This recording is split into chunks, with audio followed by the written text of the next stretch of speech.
In Season 6 of The Simpsons, there is a single shot of a wooden plaque above a man's desk that, if you slow it down and really look at it, tells you more about what it takes to be an adult than most self-help books ever will. The sign is supposed to destroy him. He has covered it in photos of his daughter so that it now reads 3 words that he will never say out loud to anyone. Do it for her. That is not a joke. That is a cartoon in 1995 telling you something true about the life you are living. Most people think The Simpsons is a show about a dumb dad and a bratty kid. Most people are wrong. Underneath the jokes, across more than 35 years, this show has been quietly teaching its audience how to be a person. Today I want to show you exactly how. Welcome back to Yellowfan. Let's get started. You are Lisa Simpson, the lesson about identity, not needing permission. There is a scene in Season 2 of The Simpsons that most people who grew up with the show can picture without effort. A little girl stands on a train platform, rain starting to come down, and watches the one adult in her life who actually saw her for what she was disappear through a window into a departing train. She is 8 years old. She is holding a folded piece of paper she has not yet read. The man in the train, who has spent maybe a week of his life teaching her class as a substitute, has told her that whenever she feels alone, the contents of that note are all she needs to know. She opens it. 4 words. You are Lisa Simpson. The episode is called Lisa's Substitute. It first aired on April 25th, 1991. The substitute teacher is named Mr. Bergstrom, and he is voiced by Dustin Hoffman, who asked that his real name be hidden in the credits, and was listed instead as Sam Ettick, a play on the word Semitic, suggested to him by James L. Brooks. The episode was written by John Vitti. Yardley Smith, who has voiced Lisa since 1989, has said this is one of her favorite episodes of the entire show. Nancy Cartwright, the voice of Bart, has named it in her top 3. Al Jean, one of the longest-running writers on the series, has called it his favorite sentimental episode the show has ever made. I am telling you all of this because I want you to understand, before we go any further, that the scene I am about to walk you through was not an accident. A lot of people love this episode. A lot of people made it on purpose exactly the way it is. There is a specific reason it does what it does. Here is what happens in the episode before we get to the train station. Lisa's normal teacher, Miss Hoover, thinks she has caught a disease called Lyme disease. It turns out she does not actually have it. She is just a tired, checked-out woman who wants a break from her class, and she takes one. In her place arrives Mr. Bergstrom. He walks into the classroom dressed as a cowboy, firing off pretend gunshots, and asks the students to find 3 things wrong with his outfit. Lisa notices 2 of them almost instantly. She misses the 3rd. And in that one small exchange, she realizes something that has probably never been true for her before. The person at the front of the room is smarter than she is, kinder than she is expecting, and actually interested in her. For the rest of the week, Lisa is a different version of herself. She is excited to go to school. She shows him her homework because she wants him to see it, not because she has to turn it in. She draws a picture of him with his guitar and labels it the Singing Dork. He asks if he can keep it. She says she didn't draw it, although his reaction makes her wish she had. This is an 8-year-old in the presence of the first adult who has ever really looked at her and seemed to like what he saw. Then, just as quickly as he arrived, he is gone. Miss Hoover has decided she does not have Lyme disease after all. Mr. Bergstrom has been reassigned to another school, in a place the episode calls Capital City, and specifically to a school near the poorest parts of it. Lisa finds out about this, not in a speech, not in a sit-down conversation, but almost as an afterthought. She sprints to his apartment. He is not there. She sprints to the train station. He is boarding the train. And this is the part of the scene I want you to hold on to, because this is where the lesson of the episode actually lives. Lisa tells him in the simplest possible words that she will be lost without him. She does not say it like a child in a cartoon. She says it like somebody telling the truth in a moment where there is no time to dress it up. Mr. Bergstrom does not tell her she will be fine. He does not promise to write. He does not say anything that would make her feel better in the short term if it wasn't also true in the long term. He says, almost in passing, a line that has stuck with a lot of people for a lot of years. The problem with being middle class, he tells her, is that anybody who really cares about you will eventually leave you for the people who need them more. That is a brutal thing to say to a child. It is also, in the world of the episode, completely true. He is going to help kids who have nothing. Lisa has a home and a family and food on the table. She does not, by the standards of the world, need him, so he is leaving. Then he hands her the note. He tells her that any time she feels alone and has no one to rely on, the contents of that note are all she needs to know. He gets on the train. She chases it a few feet down the platform. She opens the paper. You are Lisa Simpson. I want to tell you something about that note that most people do not know, because it is the key to understanding why the scene works the way it does. John Vitti, who wrote the episode, originally wrote the note with an exclamation point at the end. You are Lisa Simpson, with a big happy mark. He did not catch that it was missing in the drawings of the scene, and by the time the episode was animated, the exclamation point was gone. He has said in interviews that this haunts him to this day. He thinks of it as a mistake. I think it is the single best accident in the history of the show. An exclamation point would have turned that line into a cheer, a coach giving a pep talk, a teacher telling a kid she can do it. Instead, without the mark, the line is a statement of fact. Calm, quiet. You are Lisa Simpson. That is all. That is already enough. The lesson of the scene, if you let it sit in you long enough, is something like this. Your identity is not a thing you earn from other people's approval.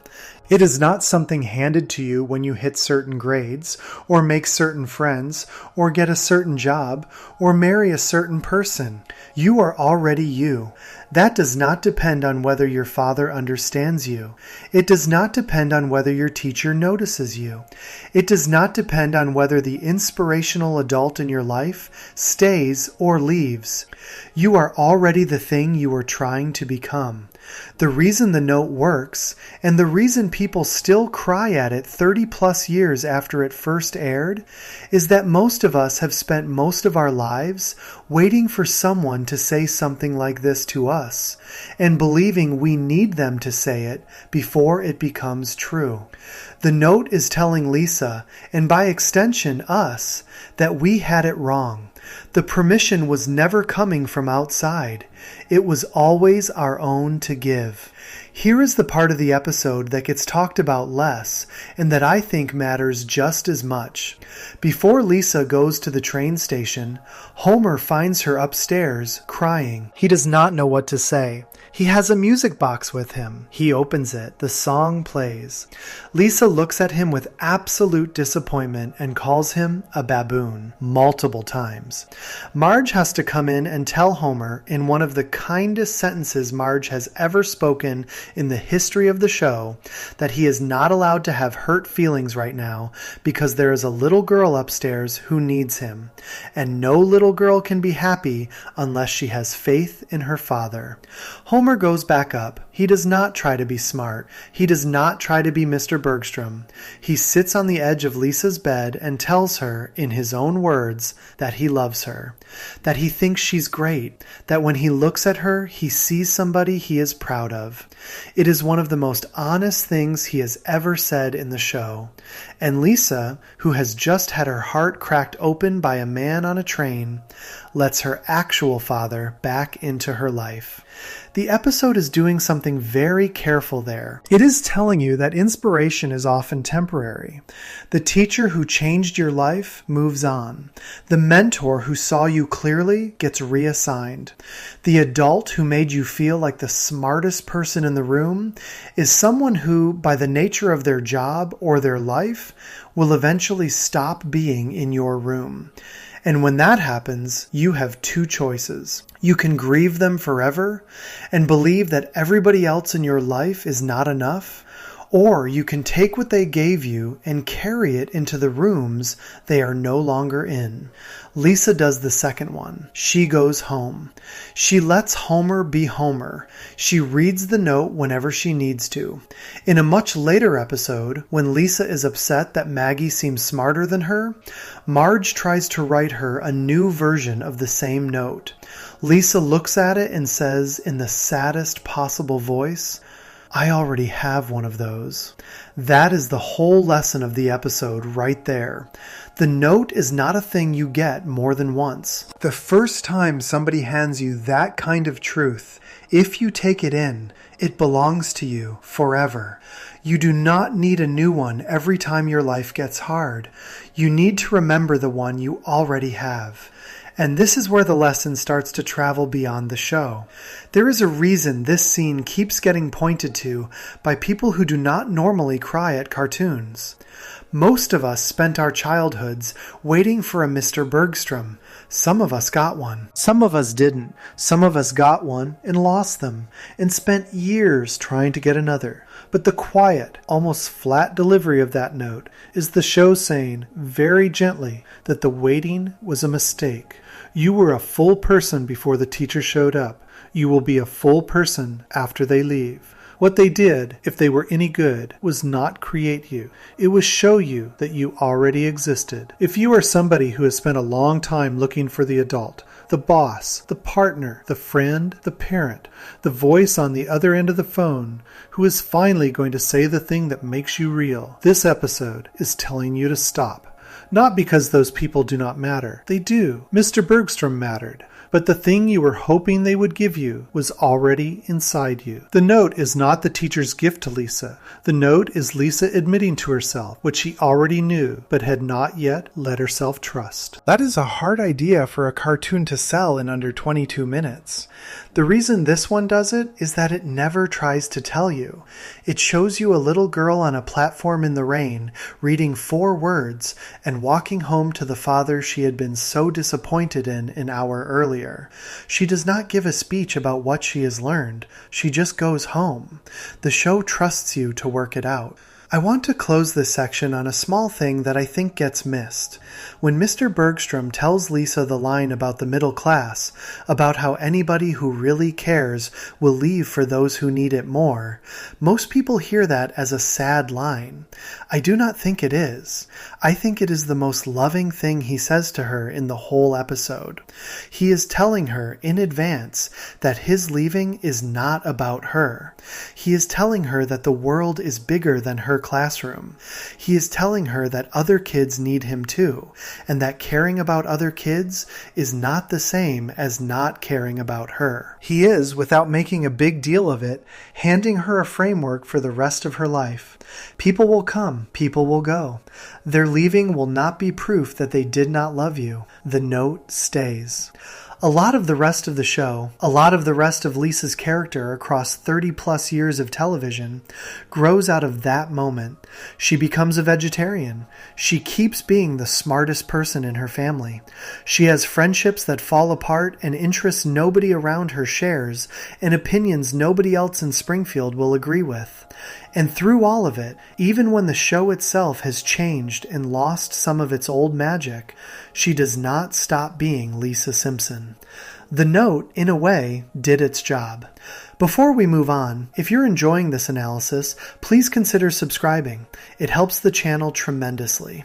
Which brings us, carefully, to a second lesson. Because knowing who you are is one thing. Holding on to it while the people around you make choices that crush their own dreams is another. And the next piece of Simpsons lore we are going to look at is not about a little girl getting told she is already enough. It is about a grown man walking back into a job he hates, for a baby he did not want, and discovering a reason to keep going that he was not expecting to find. It involves a plaque, a power plant, and 11 small photographs that change the meaning of a sentence forever. Section 2. Do it for her. The lesson about what sacrifice actually looks like. There is a single image in The Simpsons that a lot of people think about more than almost any other image the show has ever produced. It is not a joke. It is not an iconic gag. It is not a line people quote at parties. It is a plaque. The plaque hangs above a workstation in a nuclear power plant. It is made of wood. It has gold letters on it. The letters spell out a sentence that was put there to crush the spirit of the man who has to stare at it every day. The sentence reads, in full, "Don't forget, you're here forever." The workstation belongs to Homer Simpson. The sentence was placed there by his boss, Mr. Burns, on the day Homer came crawling back to ask for his old job. And if the episode ended there, it would be one of the darkest things the show has ever aired, because that is, essentially, the story of most adult working lives. You had a dream. You left a job you hated to chase it. It did not work out. You had to go back.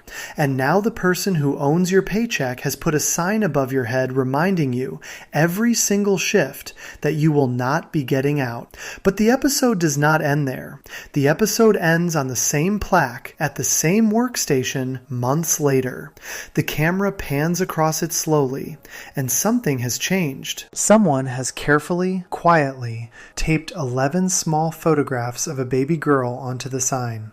The photographs are placed with real care. They cover specific letters, specific words, specific parts of the sentence. And when the camera finishes its pan, the sign no longer reads what Mr. Burns wanted it to read. It reads 3 words instead. Do it for her. The episode is called And Maggie Makes 3. It is the 13th episode of Season 6. It first aired on January 22nd, 1995. It was written by Jennifer Crittenden, who was 23 years old at the time and whose only previous job had been as an intern on The Late Show with David Letterman. The Simpsons showrunner David Merkin met her, liked her, and hired her, and this was her first full script for the show. The specific joke about the plaque was the idea of a writer named George Meyer, who loved wordplay and puzzles, and based the gag on a thing called the fold-in, a back-page feature from Mad magazine, where an image would become a different image when you folded the paper. Meyer wanted to see if the same trick could work with sentences. It worked. Ricky Gervais, who once wrote an episode of The Simpsons himself, has named this episode his second favorite of the entire series. In an interview about it, he said something I have not been able to get out of my head. He said that what the episode is really about is that sometimes life does not go the way you planned, which is pretty amazing for a cartoon to be about. He is right. It is amazing. And the way the episode gets there is worth walking through slowly, because the ending only hits the way it hits if you understand what Homer gave up to get to that plaque in the first place. The story is framed as a flashback. Lisa is flipping through a family photo album and notices that there are no baby pictures of Maggie in it. She asks why. Homer says he will tell her why, and the episode goes back about a year in the show's timeline. In this flashback, Homer is miserable at the power plant. He hates Mr. Burns. He hates the work. He hates the drive. And one day, he gets a paycheck that happens to pay off every single debt he owes. It is the first time in his life he has had a clean slate and no financial weight on his shoulders. So he quits. He quits in the most dramatic way a person can quit. He marches into Mr. Burns' office and tells him off. He writes his resignation letter on the wall. He literally burns a bridge on his way out of the parking lot. And he goes to get his dream job, which, in a move that is so perfectly Homer it almost hurts, turns out to be working at a bowling alley. He is happier than he has ever been. He wears a little apron. He rents out shoes. He gets to stand behind a counter and be cheerful about it. It is, by every measure the show gives you, the happiest stretch of Homer's adult working life. Then Marge finds out she is pregnant. Homer does not handle this well. He does not want another baby. He already has 2 kids he can barely afford to feed. He is, for the first time, making a salary he is proud of and doing work he actually enjoys. And now the math of his life has changed again. He tries to fix it. He goes to his new boss, a man named Al who owns the bowling alley, and asks for a raise. Al tells him the alley does not have the money unless Homer can somehow triple business. Homer tries. He stands outside the bowling alley with a shotgun, firing into the air, shouting about bowling. The police come. The plan does not work. So he quits his dream. He walks back to the power plant. He walks into Mr. Burns's office. And Mr. Burns, who has not forgotten how Homer left, makes him beg for the job back in front of witnesses. Burns then informs him that it is company policy to welcome returning employees with a special gift, which he calls a demotivational plaque, designed to break what is left of an employee's spirit. 2 workers walk in with the wooden sign. They mount it above Homer's old chair. Don't forget, you're here forever. Homer goes home. He sits at the kitchen table. He tells Marge how miserable he is, how defeated he feels, how much he hates the thought of walking into that building every morning until he is too old to work. She tells him, as gently as she can, that her contractions have started. The baby is coming. At the hospital, Homer is checked out. Not angry, not mean, just hollow. He is present for the birth in the same way a person is present for a bus they are being forced to take. Dr. Hibbert is delivering the baby. Homer is not really paying attention. He mumbles sarcastically about how wonderful it is that another mouth has arrived to feed. He gives a half-hearted thumbs up to the baby. This is, if we are being honest, one of the most realistic depictions of postpartum exhaustion and quiet depression a sitcom has ever animated. He is not performing joy. He is going through the motions because it is what is expected of him. Then the baby wraps her tiny hand around his thumb, and Homer, in the space of about 2 seconds of screen time, becomes a different person. He looks down. He really looks. And he says, in a voice that is completely unlike the sarcastic voice he was using 30 seconds earlier, hello. Marge, a little emotional herself, tells him that Maggie is saying hello back, and he picks her up. He holds her. He calls her the most beautiful baby girl in the whole world, and he means it. This is where the flashback ends. We are back in the kitchen a year later with Bart and Lisa looking at Homer and still not understanding the point of the story. They ask, again, where the baby pictures are. And Homer says the line that triggers the final shot of the episode. He says the pictures are where he needs them most. Cut to the plant. Cut to the plaque. Cut to the 3 words now stretched across the wood where the original sentence used to be. Do it for her. I want to tell you why I think this ending works, because the trick of it is almost invisible unless you slow down and look at it carefully. The genius of the scene is that Homer does not give a speech. He does not tell Marge he loves his daughter. He does not tell the kids what Maggie means to him. He does not at any point in the episode say the words, "do it for her," out loud. The words are only said by the viewer, silently, when we read the sign. The emotional weight of the entire episode is handed to us to carry. The show does not do it for us.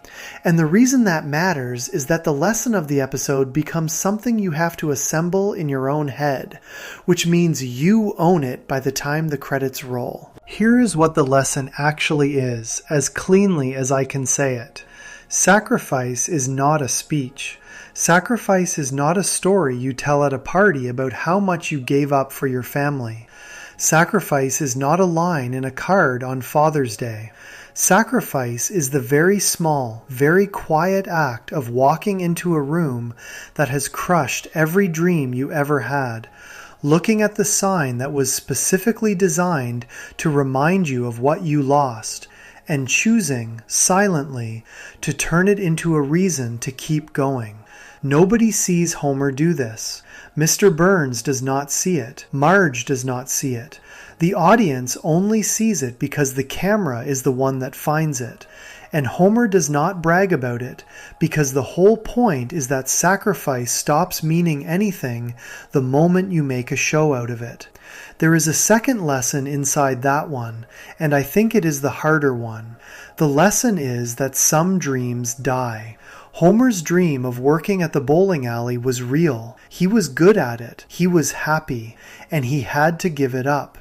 The episode does not pretend he didn't. It does not tell you he was wrong to want that job.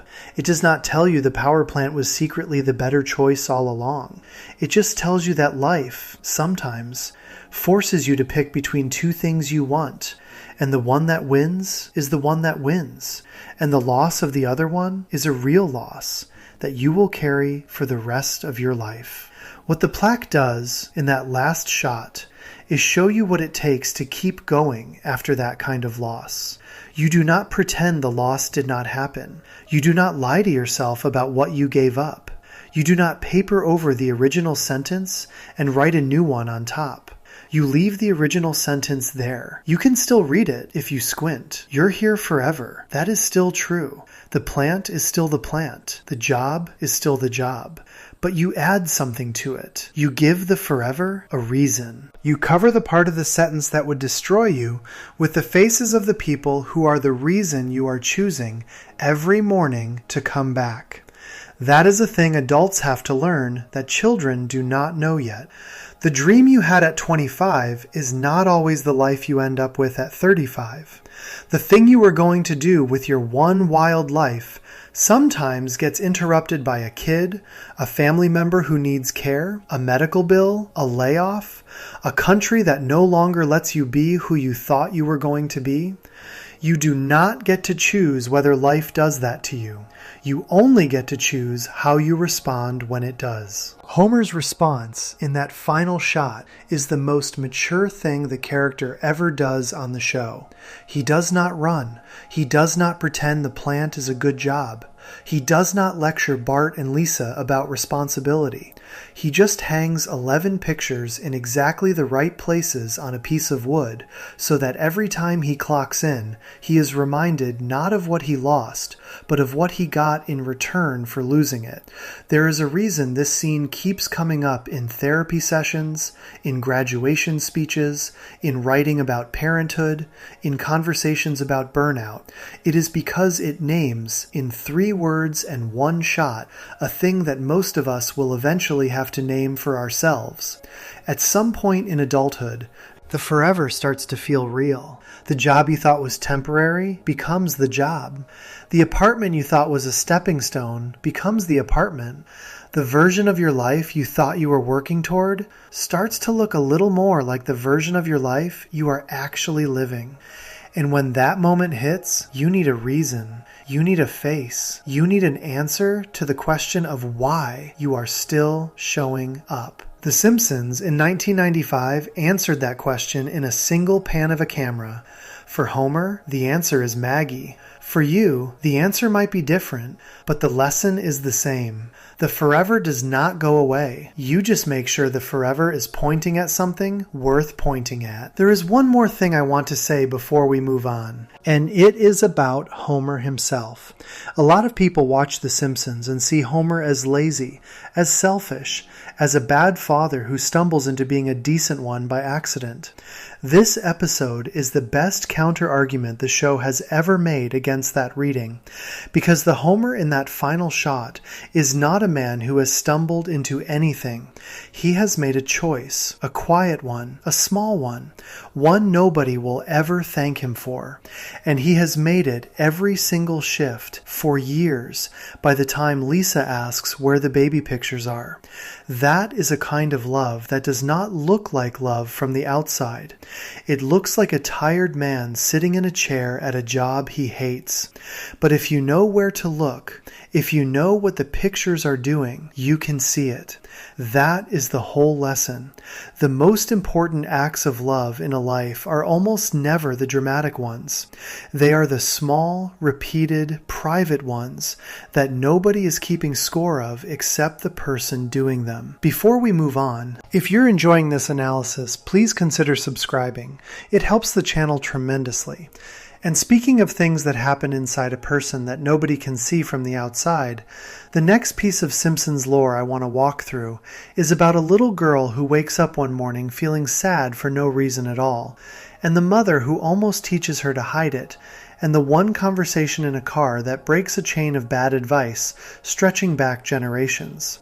We are going back to season 1, to an episode most people have forgotten was even about this, to watch a cartoon figure out how to talk honestly about sadness a full decade before anyone else on television was willing to try. Section 3. My dad acts like he belongs in a zoo. The lesson that sadness is information, not an enemy. I want you to picture something before we start. It is 1990. The Simpsons is 6 episodes old. The show has not yet become the biggest cartoon on television. Most people who watch it think of it as the Bart Show, because Bart is the one on the t-shirts, the one getting in trouble on magazine covers, the one the principals of real-life schools are banning from classrooms. Fox is running it on Thursdays and betting the future of the network on whether people will still come back next week. Into this very new, very fragile show, the producers decide to air an episode about childhood depression. I mean that literally.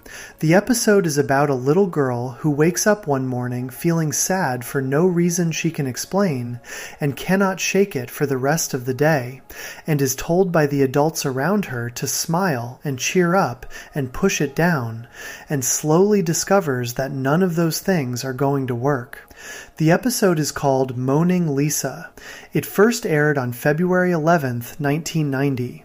It was written by 2 men, Al Jean and Mike Reiss, who were very young at the time and who later said they were honestly not sure the episode would work. It was directed by Wes Archer. The idea came from the show's executive producer, James L. Brooks, who pitched it as simply an episode where Lisa is sad and does not know why.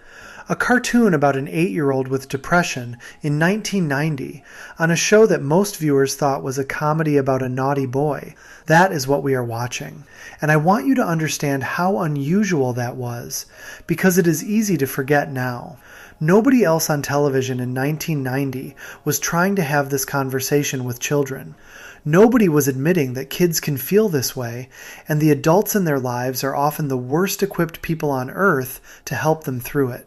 The episode opens on Lisa's face in the bathroom mirror. She is not crying. She is not sighing dramatically. She is just staring. And then Homer pounds on the door because he wants to use the toilet, and the moment is over before anyone in the house has noticed it existed. That is the first piece of storytelling the episode does, and it is doing a lot of work in about 4 seconds. Lisa's sadness is real. The house is too loud to see it. The rest of the morning goes the same way. At breakfast, Marge announces there are only 2 cupcakes left, and Lisa quietly tells her to give them to Bart and Homer, because the cupcakes will not bring her any pleasure. Nobody stops. Nobody asks her what she means. The cupcakes get passed to the people with louder appetites. At school, her music teacher scolds her for playing the saxophone with too much feeling, which is maybe the saddest single sentence a music teacher has ever spoken in an animated show. In gym class, she refuses to play dodgeball and tells the coach, when pressed, that she is too sad. The coach writes her a note to take home. The note explains, basically, that Lisa is suffering and the school does not know what to do about it. Marge reads the note. And this is where the episode starts doing the thing that makes it important. Marge's first instinct is to fix Lisa the way her own mother fixed her. We learn this through a dream sequence later in the episode, but we see the results of it right away. Marge tells Lisa, gently and with love, that she needs to smile more, that the world treats you better when you smile, that if you just keep smiling, everything else will sort itself out. She means it kindly. She is not being cruel. She is passing down the only tool she was ever given for managing sadness, and she is handing it to her daughter the way it was handed to her.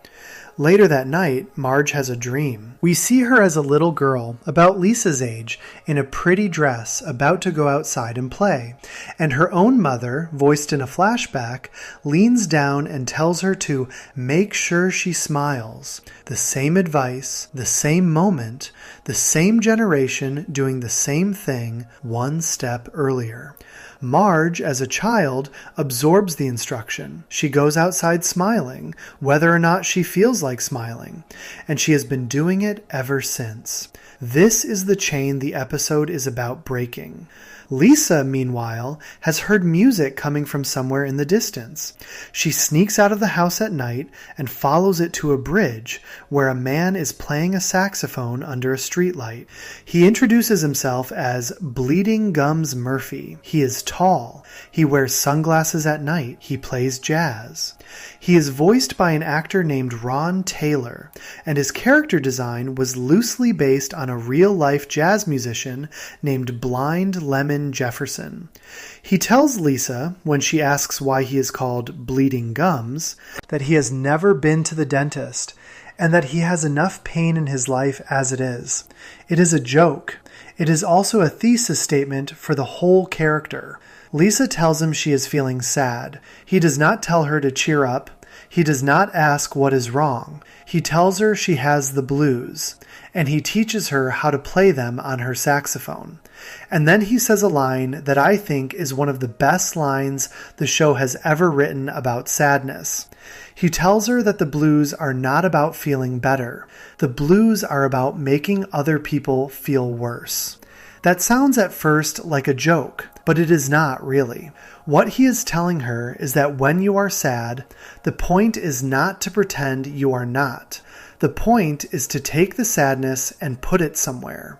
Into a song, into a drawing, into a letter, into something that gets it out of your body and into the world where another person can feel it with you. And when that other person feels it, you are no longer carrying it alone. That is what music has always been for. That is what art has always been for. That is what the blues are, specifically as a form. Bleeding Gums is not fixing Lisa. He is handing her a container to put her feelings into so that the feelings stop eating her from the inside.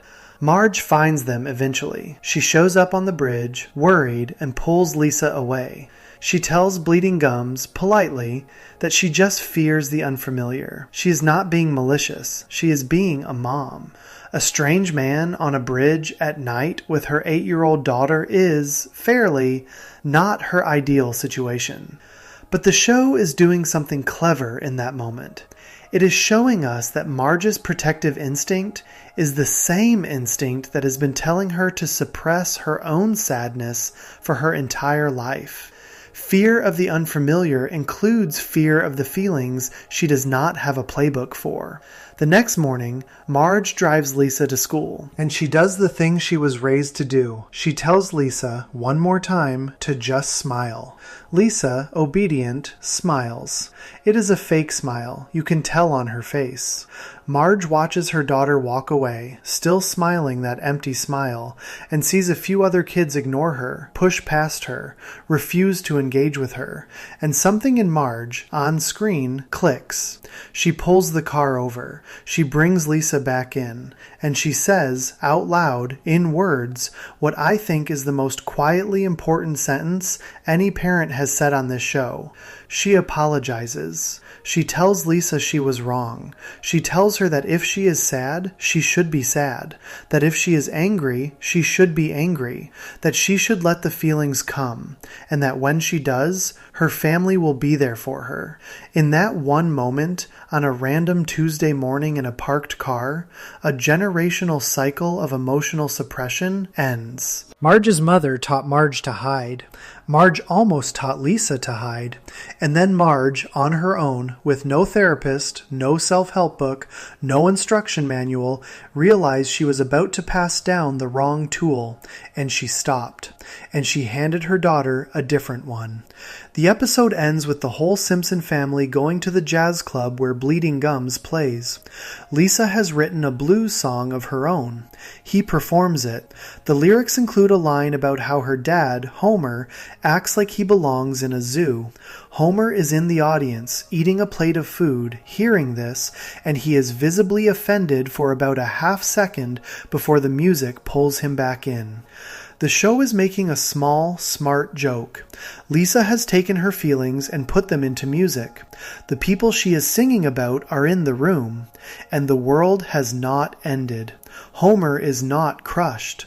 The family is closer, not further apart, because the feelings are out. Here is the lesson of the episode, as cleanly as I can put it. Sadness is not the enemy. Sadness is information. It is your brain and your body telling you that something in your life is not being paid attention to. It might be something big and structural, or it might be something small and temporary. Either way, the sadness is trying to point at it. And when you shove the sadness down, when you cover it with a forced smile, when you pretend to be fine because the adults around you taught you that pretending is the grown-up thing to do, you do not actually get rid of the information.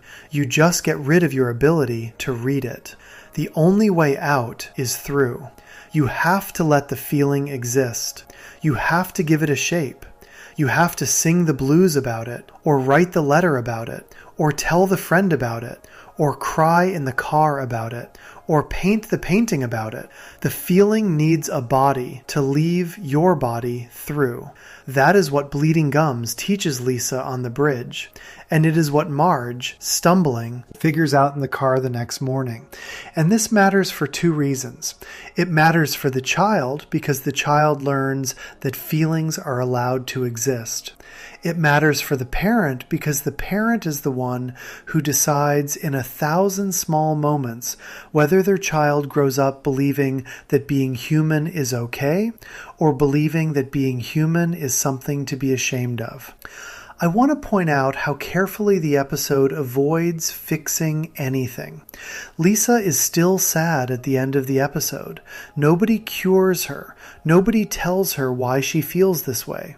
She does not, in the final scene, discover the reason for her sadness or resolve it, or wake up the next morning feeling better for good. The show is being honest.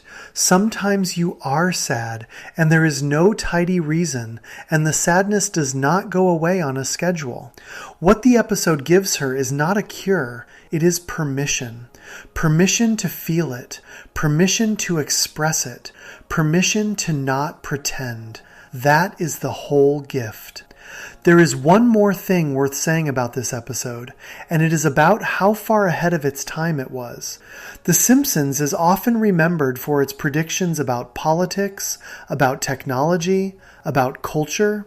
The prediction that does not get talked about enough is the emotional one. In 1990, the idea that a parent should tell a child that their sadness is valid instead of telling them to smile was not mainstream advice. It was considered a little soft, a little indulgent. Children in 1990 were largely being told to toughen up, to get over it, to stop being dramatic. The Simpsons, 6 episodes in, looked at that and said, out loud, on Fox, that this was wrong. That the children being told to smile would grow into adults who could not recognize their own feelings. That the mothers who had been raised that way were passing the same loss down to the next generation. And that the only way to stop it was for one parent in one car on one morning to apologize and say the thing that nobody had said to them. That is a radical thing for a cartoon to say. It is even more radical now because 30 plus years later, a lot of us have grown up and a lot of us are now the parents in the car. And we are making the same decision Marge made over and over every time a kid in our life shows us a face that looks the way Lisa's face looked in that bathroom mirror. We get to pass it on, or we get to stop it. The show told us a long time ago which choice was the right one. So that is the lesson. Your feelings are not a problem to be solved. They are a signal to be read. And the people in your life who love you are the ones who give you permission to read them, even if nobody gave them permission first. Before we move on, if you're enjoying this analysis, please consider subscribing. It helps the channel tremendously. But permission to feel is one thing. Permission to believe in something that cannot be seen, something that might not even exist, something that most of the world will tell you is a fairy tale, is a different thing entirely. And the next piece of Simpsons lore I want to walk through is about a 10-year-old boy who sells his soul to his best friend for $5, spends an entire episode trying to get it back, and in the process learns something about himself that no philosophy textbook could have taught him in 100 pages. It involves a piece of paper, a prayer at a bedroom window, and a line about suffering and thought that has kept showing up in sermons and college classrooms for nearly 30 years. Section 4. Some philosophers believe no one is born with a soul. The lesson about earning your interior life. Let me start with a strange piece of trivia about the episode we are going to talk about, because I think it tells you everything you need to know about how seriously the writers took the subject. The episode was written by a man named Greg Daniels. If that name sounds familiar, it should. Greg Daniels went on, years after this episode, to adapt The Office for American television, and to create Parks and Recreation, and to co-create King of the Hill. He is one of the most important comedy writers of the last 30 years. In 1995, he was a staff writer on The Simpsons, and he wrote an episode based on something he did as a teenager. In high school, Greg Daniels convinced a bully to sell him his soul for 50 cents. He then got his friends to pretend to be scared of the bully having no soul. The bully panicked and bought his soul back for more than the original price. Daniels did this to a few kids before it hit him that the only other figure in history who had made money off of people's souls was the devil.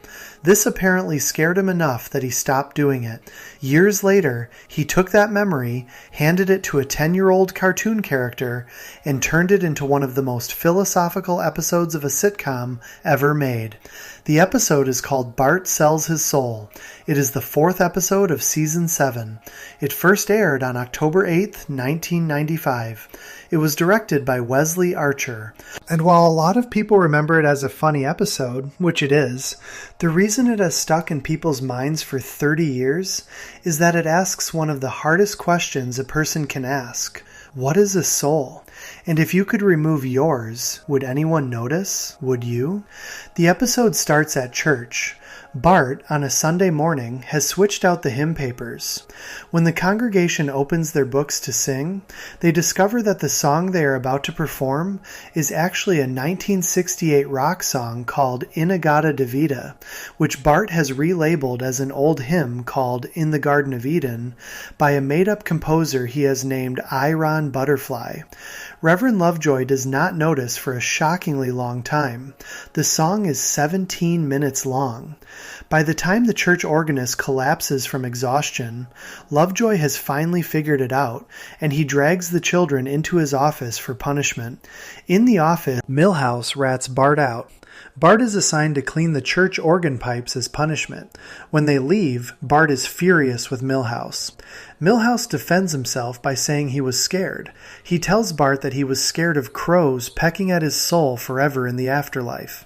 And Bart, in a line that the episode will spend the next 20 minutes punishing him for, tells Milhouse that souls do not exist, that it is a made-up thing adults tell kids to scare them, like the boogeyman. He says this with total confidence. He is 10 years old. He has decided, on the spot, in a church hallway, that the entire concept of a human soul is fake. Milhouse calls his bluff. He says, "Fine, if souls are not real, sell me yours." Bart, to prove his point, writes his own name on a piece of paper with the words Bart Simpson's Soul at the top and hands it to Milhouse in exchange for $5. That is the deal. That is the whole setup.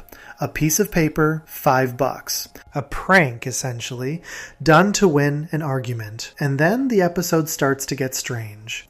Almost immediately, small things in Bart's life begin to go wrong in ways that are hard to explain. His dog, Santa's Little Helper, who has always been happy to see him, will not play with him anymore. The family cat, Snowball, hisses at him. At the Quickie Mart, the automatic doors refuse to open when he walks toward them. When he breathes on the glass of a freezer, no fog forms. He is still Bart. He still looks the same. He still sounds the same.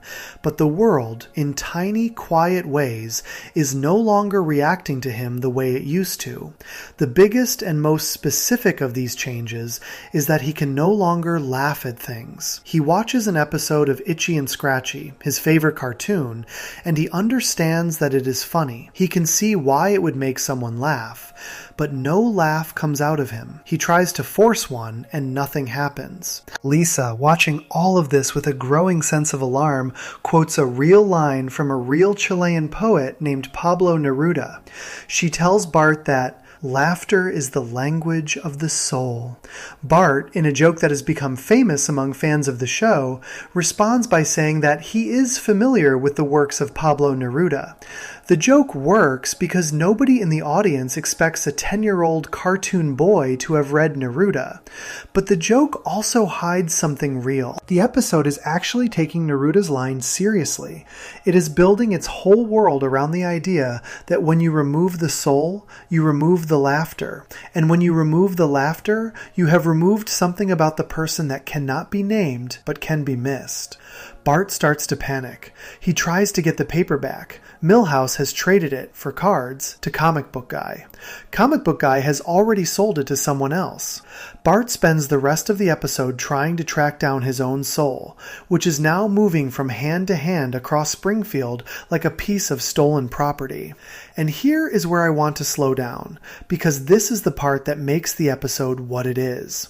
At a certain point, late in the episode, Bart realizes he is not going to find the paper. It has disappeared. And he goes home, defeated, and sits by his bedroom window in the rain, and he prays. He prays to a God he told Milhouse he does not believe in, about a soul he told Milhouse does not exist. He says, out loud, that he is sorry. He says he wants it back. He means it. A piece of paper floats down from the sky and lands on his bed. It is the paper. It says, Bart Simpson's soul at the top. Bart grabs it, sobbing with relief, and he starts to eat it. He literally puts the paper in his mouth and chews it and swallows it, as if that will put his soul back inside his body.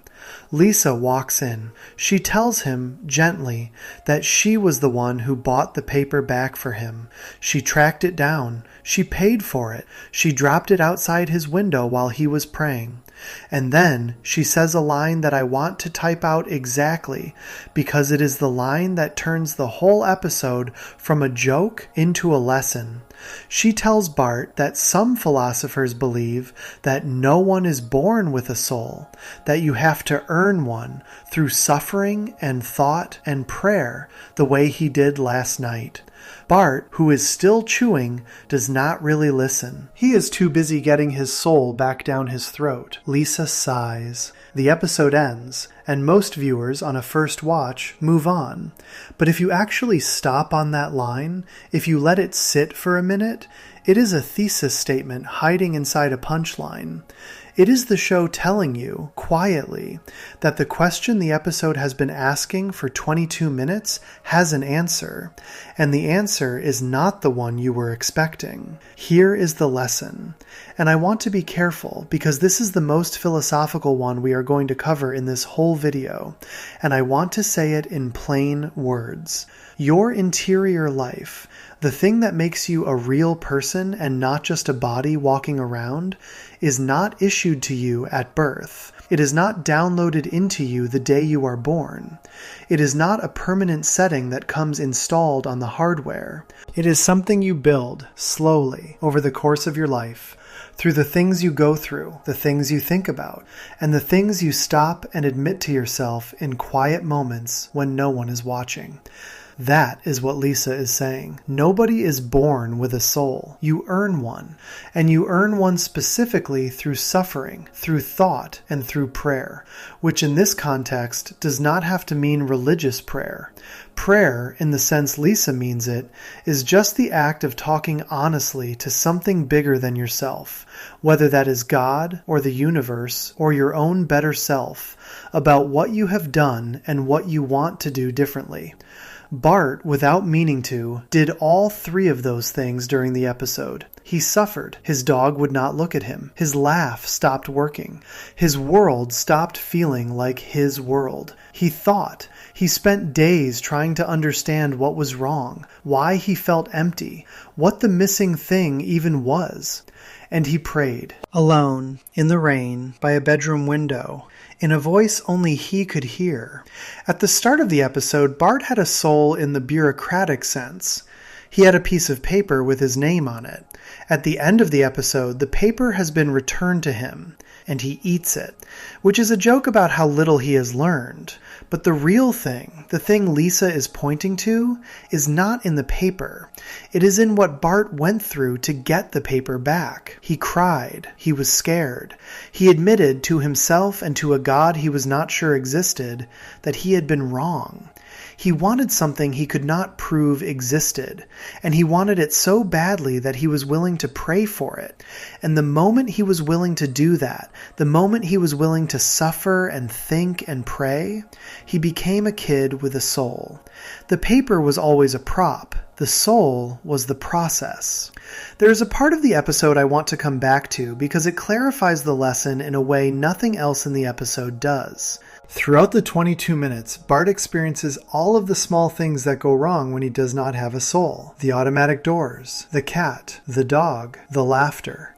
And most of these are played for laughs, but one of them is played straight, and I think it is the key to the whole story. Bart has a nightmare midway through the episode.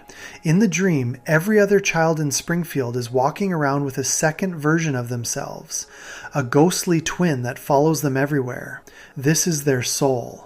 The kids play with their souls. They push each other on the swings. They laugh together. And when the time comes for the children to row little boats across a sea to a beautiful amusement park on the far shore, every kid gets into a boat with their soul and rows together.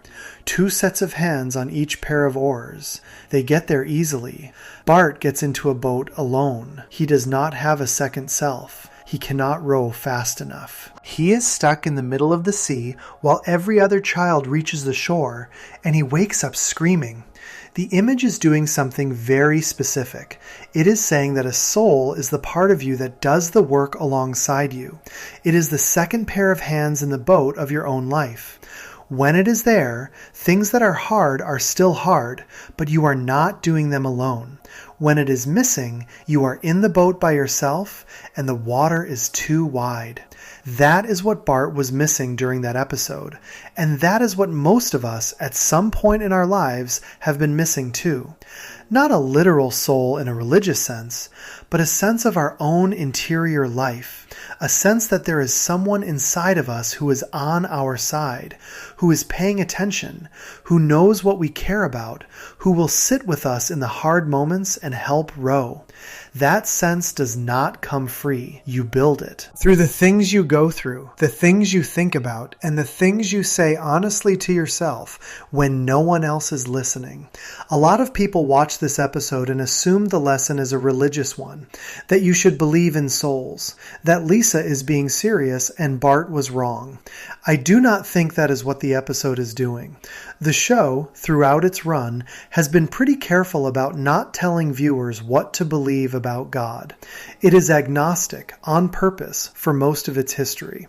The episode even points out, in one scene, that religious leaders have their own reasons to convince people that souls exist, because people with souls to save tend to put money in collection plates. What the episode is saying, I think, is smaller and bigger at the same time. It is saying that whatever you believe about the afterlife, the work of becoming a real person happens in this life. It happens through what you go through. It happens through what you are willing to think about honestly. It happens through what you are willing to admit alone in a room when you have done something wrong and you want to become someone who would not do it again. That is the soul Lisa is talking about. That is the one you earn. And Bart, eating a piece of paper at the end of the episode, has one. He does not know it yet, but the show knows it, and so do we if we were paying attention. There is one small line in the episode that I cannot stop thinking about. Earlier, before all of this happens, Milhouse asks Bart a question. He asks, if souls are fake, why do religions bother making them up? And the show cuts away to Reverend Lovejoy counting the church's collection money. It is a cynical joke, but it is also a real question the show is putting into the episode on purpose. If souls are fake, there is an obvious reason people would lie about them. And yet, by the end of the episode, the show has also given you every reason to believe that something real is happening inside of Bart. Both can be true. The institutions that sell you the concept of a soul might have their own reasons, and the thing itself, whatever you want to call it, might still be real. The show does not pick a side. It just tells you, quietly, to do the work. So that is the lesson. You are not born with a finished self. You are born with the raw materials. Everything that happens to you afterwards, the pain, the thinking, the quiet moments of admitting you were wrong, the prayers you whisper to nothing in particular, is the workshop where the self gets built. Skip the workshop and you end up with a body full of nothing. Spend time there, even accidentally, even by selling your soul for $5 and having to suffer to get it back, and you become the kind of person who can laugh again. Before we move on, if you're enjoying this analysis, please consider subscribing. It helps the channel tremendously. But building a self is only half the job. The other half is figuring out what to do with that self when you start believing things that people around you do not believe. And the next piece of Simpsons lore I want to walk through is about a little girl who goes to a petting zoo, falls in love with a lamb, and comes back home with a new way of seeing the world that puts her against her whole town, her whole school, and even her own father. It involves a rooftop garden, a former beetle, and one line of advice that is quietly one of the most important things the show has ever said about how to hold a belief without losing the people around you in the process. Section 5. I'm going back to being a vegetarian, the lesson about holding your values without forcing them. I want to tell you something about the episode we are going to talk about that has held up for 30 years and that I still find remarkable. In 1995, The Simpsons made a change to one of its main characters that has lasted for the entire life of the show since. Lisa Simpson became a vegetarian in one episode, and she has stayed a vegetarian in essentially every episode after. That almost never happens on this show. The Simpsons runs on what writers call a floating timeline, which means the characters never really age, and most things that happen in one episode are forgotten by the next. Homer has had about 300 different jobs. Bart has been to space more than once. Marge has run for office. The show wipes the slate clean at the end of nearly every episode so the next one can start fresh. That is how a cartoon can run for 36 plus seasons without collapsing under the weight of its own history. But Lisa's vegetarianism stuck, and the reason it stuck is a legal one. The episode is called Lisa the Vegetarian. It is the 5th episode of Season 7. It first aired on October 15th, 1995, and the guest stars were Paul McCartney and his wife, Linda McCartney. Paul agreed to come on the show on one condition and one condition only. Lisa had to stay a vegetarian for the rest of the series. He was worried that if she was only a vegetarian for a week and then went back to eating meat in the next episode, the message would be ruined. He told the producers that he did not want to lend his voice to something that would be undone 7 days later.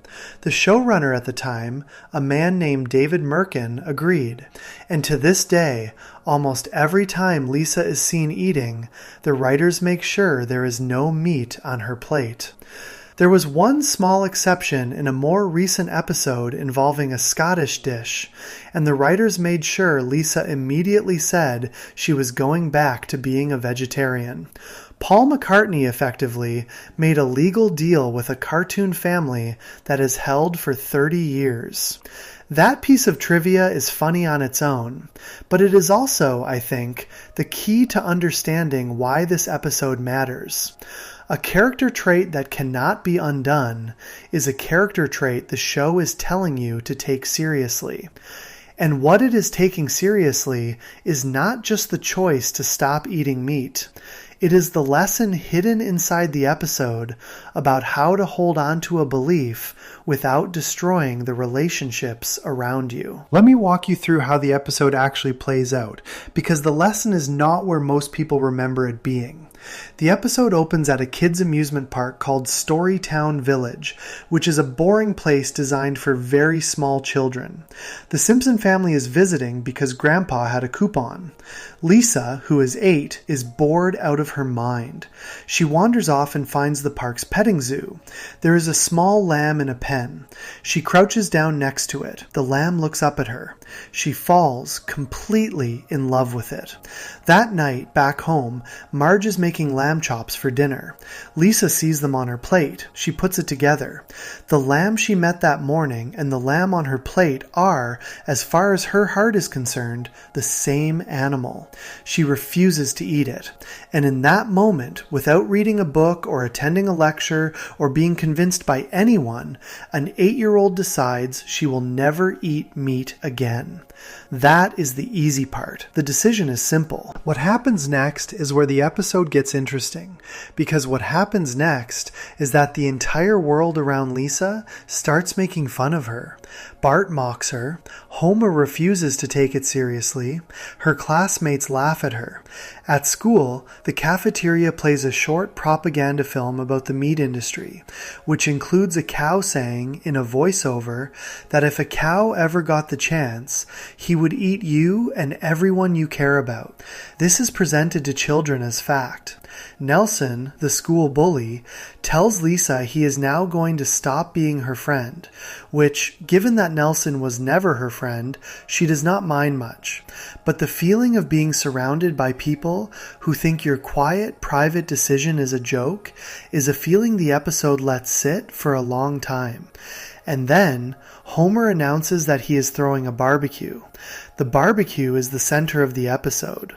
Homer is not throwing it for any real reason. He is throwing it because his neighbor Flanders is throwing a family reunion, and Homer wants to throw a bigger, better event and not invite Flanders to it. The central attraction of the barbecue is going to be a whole roasted pig, an entire pig, turning slowly over a grill for everyone in Springfield to eat. Lisa, at this point, tries to compromise. She tries to bring a vegetarian option to the barbecue. She makes a big bowl of gazpacho, which is a cold vegetable soup. She presents it to the guests. The guests laugh at it. They laugh so hard, they start singing a mocking song about how you do not make friends with salad. Homer, Barney, and most of the neighborhood turn the song into a little conga line. Lisa, humiliated, watches the entire community she lives in treat her beliefs like a punchline. And this is where Lisa does something that the episode is very careful to present as the wrong choice. She snaps. She runs out to the barbecue, hops on the riding lawnmower, and drives straight at the grill. She launches the entire roasted pig off the grill and up into the air. The pig flies through a hedge, rolls down a hill, smashes through a dam, and ends up somewhere in space, if we take the episode's visuals literally. The barbecue is ruined. Homer is furious. Lisa, in her anger, has turned her private belief into an attack on her own family. She runs away from home. She wanders the streets of Springfield. She is angry, and she is right, and she has also just done something cruel. She ends up eventually at the Quickie Mart. She vents to Apu, who is working the counter. Apu listens, and then Apu says something that surprises her. He tells her that the hot dogs she has been eating at his store for years have, in fact, been tofu dogs. He has been serving them as an experiment, and nobody has noticed. He is, he explains to her, a vegan. This is something the show did not tell us before this moment. Apu had never been shown to be a vegan. The writers built that into his character on the spot for this episode, and it has remained part of him ever since. And Apu takes Lisa through a secret passageway to the roof of the Quickie Mart, where there is a small rooftop garden. In the garden are two people, Paul and Linda McCartney. They have come up on the roof to relax. They are old friends of Apu's from his time in India. Paul and Linda McCartney, two of the most famous real-life vegetarians in the world, are now standing on a rooftop in a cartoon, talking to an angry 8-year-old, and this is where the real lesson of the episode happens. Apu tells Lisa, in front of Paul and Linda, what she actually needed to hear. He tells her that she has every right to believe what she believes. He tells her that vegetarianism is a good and kind thing. And then he says the thing that turns the whole episode in one sentence. He tells her that you can influence people without badgering them always. That the goal is not to force everyone around you to agree with you. That you can live your own life according to your own beliefs and be patient with the people around you who have not gotten there yet. And, over time, by the example of how you live, you will actually change more minds than you would by yelling at a barbecue. David Merkin, the showrunner, later said in an interview that this line was the whole reason he loved using Apu in the episode. Apu shows Lisa that the way to change people is through tolerance and understanding. That is a direct quote from the man who ran the show at the time. Lisa hears it, she thinks about it, and she agrees. The episode ends with her walking home. Homer is out searching for her, worried sick. When he finds her, he apologizes. He says he is sorry for teasing her.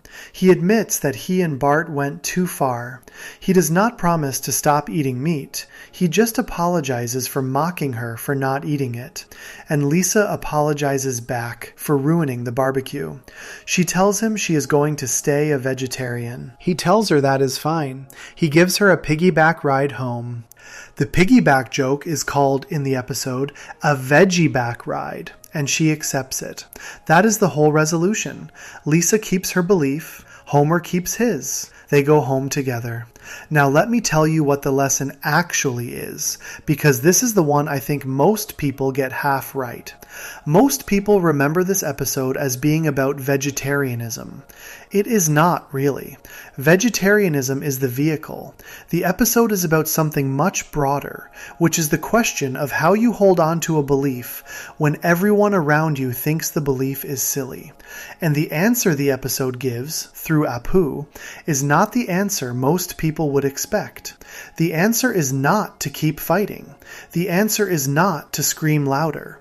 The answer is not to cut the people who disagree with you out of your life. The answer is, instead, to do two things at the same time that are harder than either of them alone. The first thing is to not give up the belief. Lisa does not stop being a vegetarian. That part is non-negotiable. You cannot trade in what you know to be true in order to make the people around you more comfortable. That is how you lose yourself. The McCartneys would not have come on the show if the writers had let Lisa go back to eating meat the next week, and they were right to insist, because a belief that does not last past the end of the episode is not a belief, it is a mood. The second thing is to not force the belief on everyone else. Lisa stops trying to make Homer stop eating meat. She stops trying to make Bart stop eating meat. She stops trying to make the kids at school understand. She stops bringing gazpacho to barbecues. She holds the belief inside herself, lives by it quietly, and stops treating every meal as an argument she needs to win. Those two things at the same time are the hard part.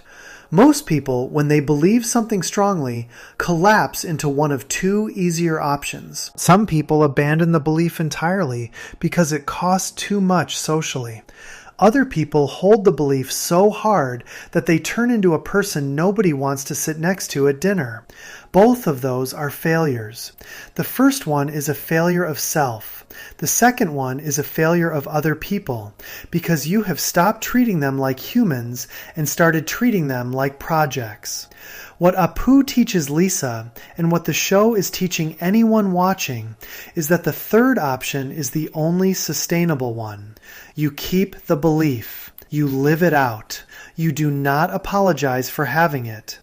And you also, at the same time, extend to the people around you the same grace you wanted extended to you when you did not yet believe what you now believe. You do not police their plates. You do not interrupt their meals with speeches. You do not ruin their barbecues. You sit at the table, you eat your own food, and you trust that if your belief is any good, the people who love you will eventually see it working in you, and some of them will come around, and the ones who do not come around will still be the people who love you. This is harder than it sounds. It is, if you actually try to do it, probably the hardest interpersonal skill an adult can learn. Because when you believe something strongly, every conversation where someone disagrees with you starts to feel like a betrayal. Every joke about your belief starts to feel like an attack. And the temptation to argue, to correct, to lecture is almost physical. What the episode is saying is that if you give in to that temptation, you will win 0 arguments and lose the people. There is a reason this lesson has stuck for 30 years of television. It applies to almost everything: politics, religion, diet, parenting choices, climate, who you vote for, what you do with your money, what you believe about God. Almost every strong belief a person holds is a belief that puts them at odds with at least some of the people in their life. And the question of how you hold that belief day to day is one of the central questions of adult life. The show answers it through a small Indian vegan on a rooftop in the clearest way it has ever answered anything. You can influence people without badgering them always. I want to point out one small detail that I think makes this episode quietly brilliant. At the very end of the episode, after Lisa and Homer reconcile, the camera cuts one last time to a shot of the roasted pig that Lisa launched into space earlier. The pig is still flying through the air. The credits roll over it. The episode ends on the pig, which is, in a way, a little gift to Lisa. The pig she saved. The pig that escaped the grill. The visual joke of it being in space is funny, but the emotional punch is that the pig, to her, is not going to be eaten. And Lisa, who has stopped trying to force her family, has still gotten to live by her own beliefs. That is the whole point. You do not need to win the argument to live the life. The Paul McCartney deal, in the end, was not about meat. It was about the show making a promise that Lisa's quiet, consistent, non-pushy commitment to her beliefs would last. Because if it had not lasted, it would have told every kid watching that beliefs are temporary, that you hold them until the next episode, that they do not really matter. And Paul McCartney, of all people, knew that the only way to make a belief real on television was to let it become part of the character forever. So the lesson is simple, and it is also one of the hardest things a person can learn. Hold your beliefs, live by them, do not apologize for them, and do not, ever, turn them into weapons against the people you love. The work of changing the world starts in the way you live in your own house. If you want the people around you to take your beliefs seriously, the fastest way to ruin your chances is to stop taking the people seriously. Before we move on, if you're enjoying this analysis, please consider subscribing. It helps the channel tremendously. But not every belief in life gets a McCartney on a rooftop. Some beliefs are about the world itself. Some beliefs are about whether the world is fair, whether hard work pays off, whether the people who deserve success actually get it. And the next piece of Simpsons lore I want to walk through is about a man who showed up at a nuclear power plant one morning, believed in every single rule that the rest of the show had spent years quietly mocking, and refused to bend on any of them, until the refusal literally killed him. It is the darkest episode the show has ever made. It is widely considered the best, and the lesson it teaches about how the world actually works is one of the most uncomfortable things the show has ever said out loud. Section 6. You're what's wrong with America. The lesson that the just world hypothesis will destroy you. In May of 1997, The Simpsons aired an episode that a lot of fans, on first watch, actively hated. Some wrote letters complaining about how dark it was. Some said it was mean-spirited. Some said it went too far. The episode is called Homer's Enemy. It is the 23rd episode of Season 8.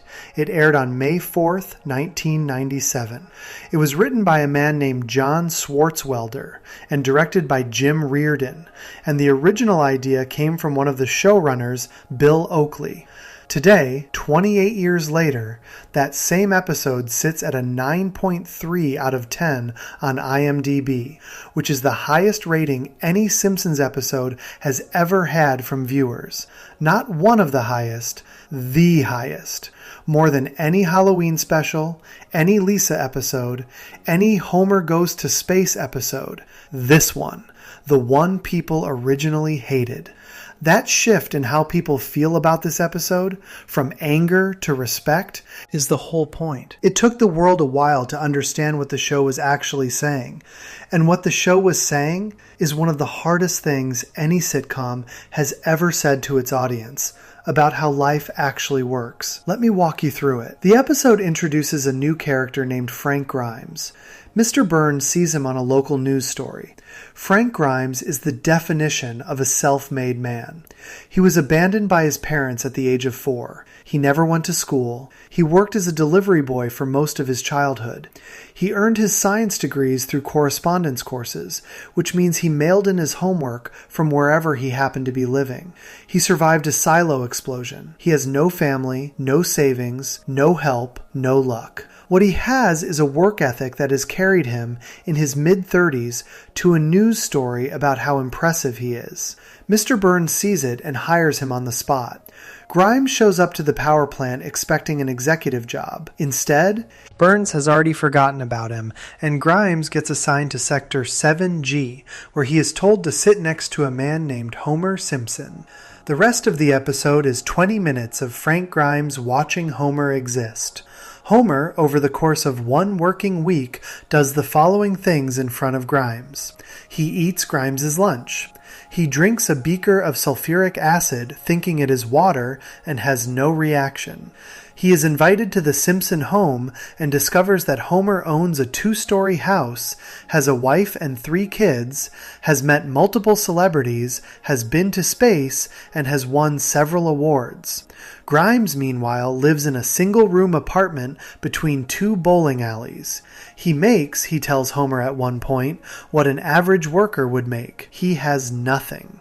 Homer, who is objectively worse at his job, has everything. This drives Frank Grimes insane. And here is the important part, because this is where the episode earns its reputation. Homer is not cruel to Grimes. Homer genuinely likes him. Homer calls him Grimy, which Grimes finds patronizing, but Homer means it as a nickname of affection. Homer tries to invite him over for dinner. Homer tries to make friends with him. There is nothing Grimes can point to in terms of Homer's personal behavior that is actually mean. The thing that is driving Grimes insane is not Homer. It is the universe. It is the fact that a man like Homer exists and thrives, while a man like Grimes, who has done everything right, gets nothing. Grimes decides Homer must be exposed. He sets up a trick. He enters Homer in a children's contest for building model power plants. Grimes's plan is that Homer will show up, compete against real children, and be humiliated. He will finally, publicly be revealed as the unqualified person Grimes knows him to be. Homer shows up with a mediocre model. He wins the contest. The entire town applauds him, and Grimes snaps. He runs through the power plant screaming, pretending to be Homer. He grabs high-voltage wires with his bare hands, shouting that he is Homer Simpson, the safety inspector, and that safety rules do not apply to him. The electricity kills him instantly. The next scene is his funeral. Homer falls asleep during the eulogy, mumbles in his sleep about changing the channel, and the entire congregation laughs. Even in death, Frank Grimes has been upstaged by the man he could not beat. That is the ending. That is the episode. No lesson speech, no reconciliation, no justice. A man who did everything right is dead, and a man who does nothing right is asleep at his funeral, making people laugh. Now let me tell you what the episode is actually saying, because this is the part that took audiences a long time to understand. There is a thing in psychology called the just world belief. It is the idea that good things happen to good people, that bad things happen to bad people, that effort is rewarded, that laziness is punished, and that in the end, the world sorts itself out. A lot of us are raised on this. It is the engine of most bedtime stories. It is the message of most motivational speeches. It is the thing we tell children when they ask why the world works the way it works. Try hard. Be good. It will pay off. Frank Grimes believes this. He believes it the way some people believe in gravity. He has built his entire life on the assumption that his suffering and his effort will eventually produce a reward that matches. And he walks into a room one morning and meets Homer, and the entire belief system collapses. Because Homer is proof, sitting right there eating a donut, that the world does not work the way Grimes has been told. The lesson of the episode, and the reason it took audiences years to accept it, is that Grimes is correct about Homer, and he is still the one who dies. He is right that Homer is incompetent. He is right that Homer has not earned his life. He is right that the rewards Homer gets are out of proportion to the effort Homer puts in. All of that is true. None of it saves him. Because the mistake Grimes makes is not thinking Homer is a fraud. The mistake Grimes makes is letting the unfairness of Homer's life eat him from the inside until there is nothing left. John Swartzwelder, the writer of the episode, gave one rare interview in his entire career, and when he was asked about the dark ending, he said something short and brutal. He said that Grimey was asking for it the whole episode. He said Grimey did not approve of their Homer. In the world of the show, Homer is the hero. Grimes walked in demanding that the hero be punished, and the universe of the show, which is built around Homer, rejected him. That sounds cold, but I think there is something important hiding inside that coldness, and it is the lesson the episode is actually teaching. Here is the lesson as cleanly as I can say it. The world is not always fair. The people who deserve success do not always get it. The people who do not deserve success often do. Effort and reward are not as tightly connected as you were told as a child. And you get to decide, once you figure this out, what you are going to do with that information. You have two choices. You can do what Grimes did, which is spend the rest of your life trying to force the world to be fair. You can catalog every person who got something they did not earn, every person who coasted past you, every promotion that went to the wrong guy, every relationship that was handed to someone less deserving. You can build your entire identity around being the one who was supposed to win. And if you do this, the thing that happens to you is not that the world finally corrects itself and gives you what you are owed. The thing that happens to you is that you get eaten by the resentment. You become Grimes. You grab the live wire. Or you can do the other thing. You can accept that the world is not fair, that some people will get things they did not earn, that some of your hard work will go unrecognized, and that none of this is personal. It is not a conspiracy against you. It is not the universe punishing you specifically. It is just how things are. And once you accept that, you can start to build a life that is not measured against other people's lives. You can decide that the point of your effort is not the reward. The point of your effort is that effort is the only thing you actually control. This is not the fun lesson. This is not the lesson that feels good on a poster. This is the one adults learn the hard way. And the reason Homer's Enemy is now widely considered the best episode of the show is that it tells this lesson without sugarcoating it. It does not give Grimes a redemption arc. It does not give him a lesson speech. It kills him. Because the episode knows that some people, when they run into the unfairness of the world, do not recover. They let it kill them. The episode is a warning about becoming one of those people. I want to point out one more thing. The episode has a small detail that most people miss on the first watch. During the story, Lenny and Carl, two of Homer's co-workers, try to tell Grimes something. They try to tell him that Homer is basically a decent guy and that Grimes should adjust to the situation the way most people adjust to unfair situations in their lives. They are not defending Homer's behavior. They are suggesting an emotional response. They are telling Grimes to do what adults do. Accept what you cannot change. Protect your peace. Keep your head down. Come home to your own life. Grimes cannot hear them. He is too angry, and the episode lets us watch him ignore the only good advice anyone offers him in the whole 22 minutes. So that is the lesson. The world is not fair. Some Homers will have things they do not deserve. Some Grimeses will have nothing, despite doing everything right. You cannot argue the world into being different. You cannot expose anyone hard enough. You cannot, by sheer force of being correct, make reality behave. What you can do is decide, when the unfairness of it lands on you, that you are not going to let it be the thing that defines your life. You can grieve it quietly, and then you can come back to your own actual life and tend to the things that are yours. Frank Grimes could not do that, and that is what killed him. Before we move on, if you're enjoying this analysis, please consider subscribing. It helps the channel tremendously.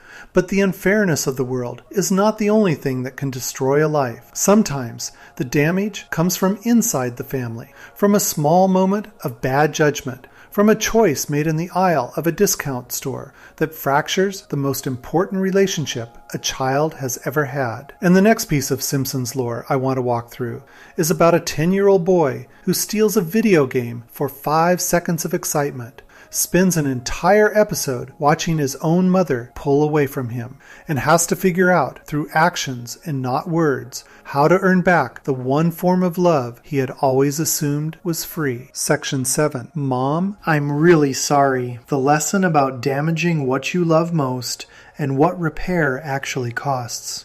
A lot of great episodes of The Simpsons were pitched in writers' rooms from clever ideas. This one was pitched from a real piece of pain. The episode is called Marge Be Not Proud. It is the 11th episode of Season 7. It first aired on December 17th, 1995, exactly 6 years after the very first Simpsons Christmas special. It was written by a man named Mike Scully, who would later become showrunner of the whole series, and it was directed by Stephen Dean Moore. But what makes this episode different from most Simpsons episodes is that Mike Scully did not invent the story, he lived it. When Mike Scully was 12 years old, he went with some older kids to a discount department store in West Springfield, Massachusetts. The other kids were shoplifting.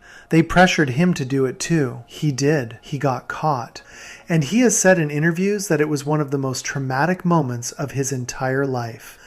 Decades later, in the writer's room of a cartoon, he reached back into that memory and turned it into an episode. He has said, jokingly, that it is great to be paid for reliving the horrors of your own childhood. But the episode is not a joke. The episode is, quietly, one of the most painful things the show has ever made. Let me walk you through it. The episode starts with Bart wanting a video game called Bone Storm. It is violent. It is expensive. Marge will not buy it for him. Bart tries to rent it from the android's dungeon. It is sold out. He tries to borrow it from Milhouse. Milhouse will not share. Frustrated, Bart goes to a discount store called the Try and Save. Inside, he watches a spoiled kid named Gavin demand 2 copies of Bone Storm from his own mother because the kid refuses to share with his sister. The mother buys both. Bart stands there watching this and, for a moment, feels like the unluckiest kid in the world. Then Jimbo and Nelson walk up. They are 2 of the bullies from Bart's school. They show Bart the things they have shoplifted, with no fear at all. Nelson delivers a line the episode never quite recovers from. He says that shoplifting is a victimless crime, like punching someone in the dark. Bart looks over at the video game display. The case has been left open. The box is right there. Bart has a moment of temptation that the show animates in a specific, deliberate way. He imagines video game characters talking to him. Luigi, Mario, and Donkey Kong tell him to take the game. Sonic the Hedgehog tells him to take it, over and over, at high speed. The only voice telling him not to is a boring golf game character named Lee Carvalho, who asks Bart, gently, how stealing a violent video game is going to help his putting. Lee Carvalho loses the argument. Bart takes the game. He hides it in his coat. He walks outside. He thinks he has gotten away with it, and a hand falls on his shoulder. The security guard is named Don Brodka. He is voiced by a real actor named Lawrence Tierney, who had a long career playing tough guys in old crime movies. Brodka is terrifying. He takes Bart to a back office. He shows him an anti-shoplifting video. He calls Bart's home phone to tell his parents. They are not there. He leaves a message on the answering machine, and he tells Bart that if he ever sets foot in this store again, he will spend Christmas in juvenile hall. Bart runs home. He replaces the answering machine tape so his parents never hear the message. He has, as far as he can tell, gotten away with it. And here is where the episode does something I think is genuinely brilliant, which is refuse to let him get away with it. A few days later, Marge announces that the whole family is going to the Try and Save to get their annual Christmas photo taken. Bart tries everything to avoid it. He pretends to be sick, he makes excuses. Marge, not knowing why he is acting so strange, insists. The family goes, and the second Bart walks in, Don Brodka spots him. What happens next is one of the most painful scenes in the entire series because of how it is constructed. The family poses for the picture. The camera flashes in that exact moment, and Brodka grabs Bart by the collar. The photo captures Bart mid-arrest with his face twisted in fear, while the rest of the family is smiling. Brodka plays the security tape of Bart shoplifting on every television in the store. Homer and Marge watch their son, in high definition, stealing a video game. And then the show does something very small and very precise. It shows you Marge's face. She does not scream. She does not yell. She does not give a lecture. She just quietly says, "Oh, Bart." Her whole expression collapses. The belief she had in her son, the specific faith that every mother has that her own kid is not capable of certain things, just evaporates. And Bart, who was prepared for yelling, is not prepared for that. The family drives home. Homer yells a little on the drive. He tells Bart they live in a society with laws. But Marge does not yell. Bart, later that night, tells himself that he thought Marge was going to scream at him, and that it would have been easier if she had. Because she didn't. She barely raised her voice. What follows is the part of the episode that makes it work. Marge does not punish Bart with a grounding or a spanking. She punishes him by withdrawing. She stops singing him the tuck-in song at bedtime. She stops putting marshmallows in his hot chocolate. She stops making eye contact. When the rest of the family goes outside to build snowmen together, Marge builds them with Homer and Lisa and Maggie. Bart stands at the window, watching. Marge does not invite him out. She is not being cruel. She is just, for the first time in Bart's life, not extending the things she used to extend for free. The warmth, the easy automatic love. Bart, in response, builds a snowman by himself, out of the dirty slush under the car. It is a small, miserable snowman. The show holds the shot on it for longer than it needs to.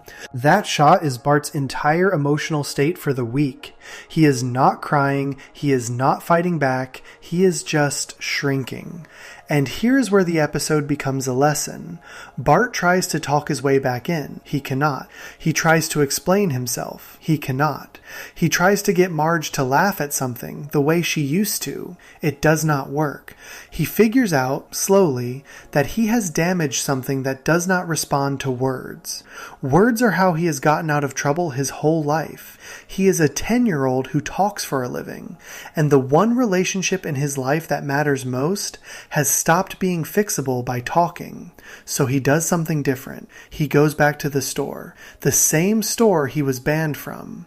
He walks in knowing he could go to juvenile hall. He goes to the photography counter. He pays with his own money for a new portrait of himself. Just him, smiling.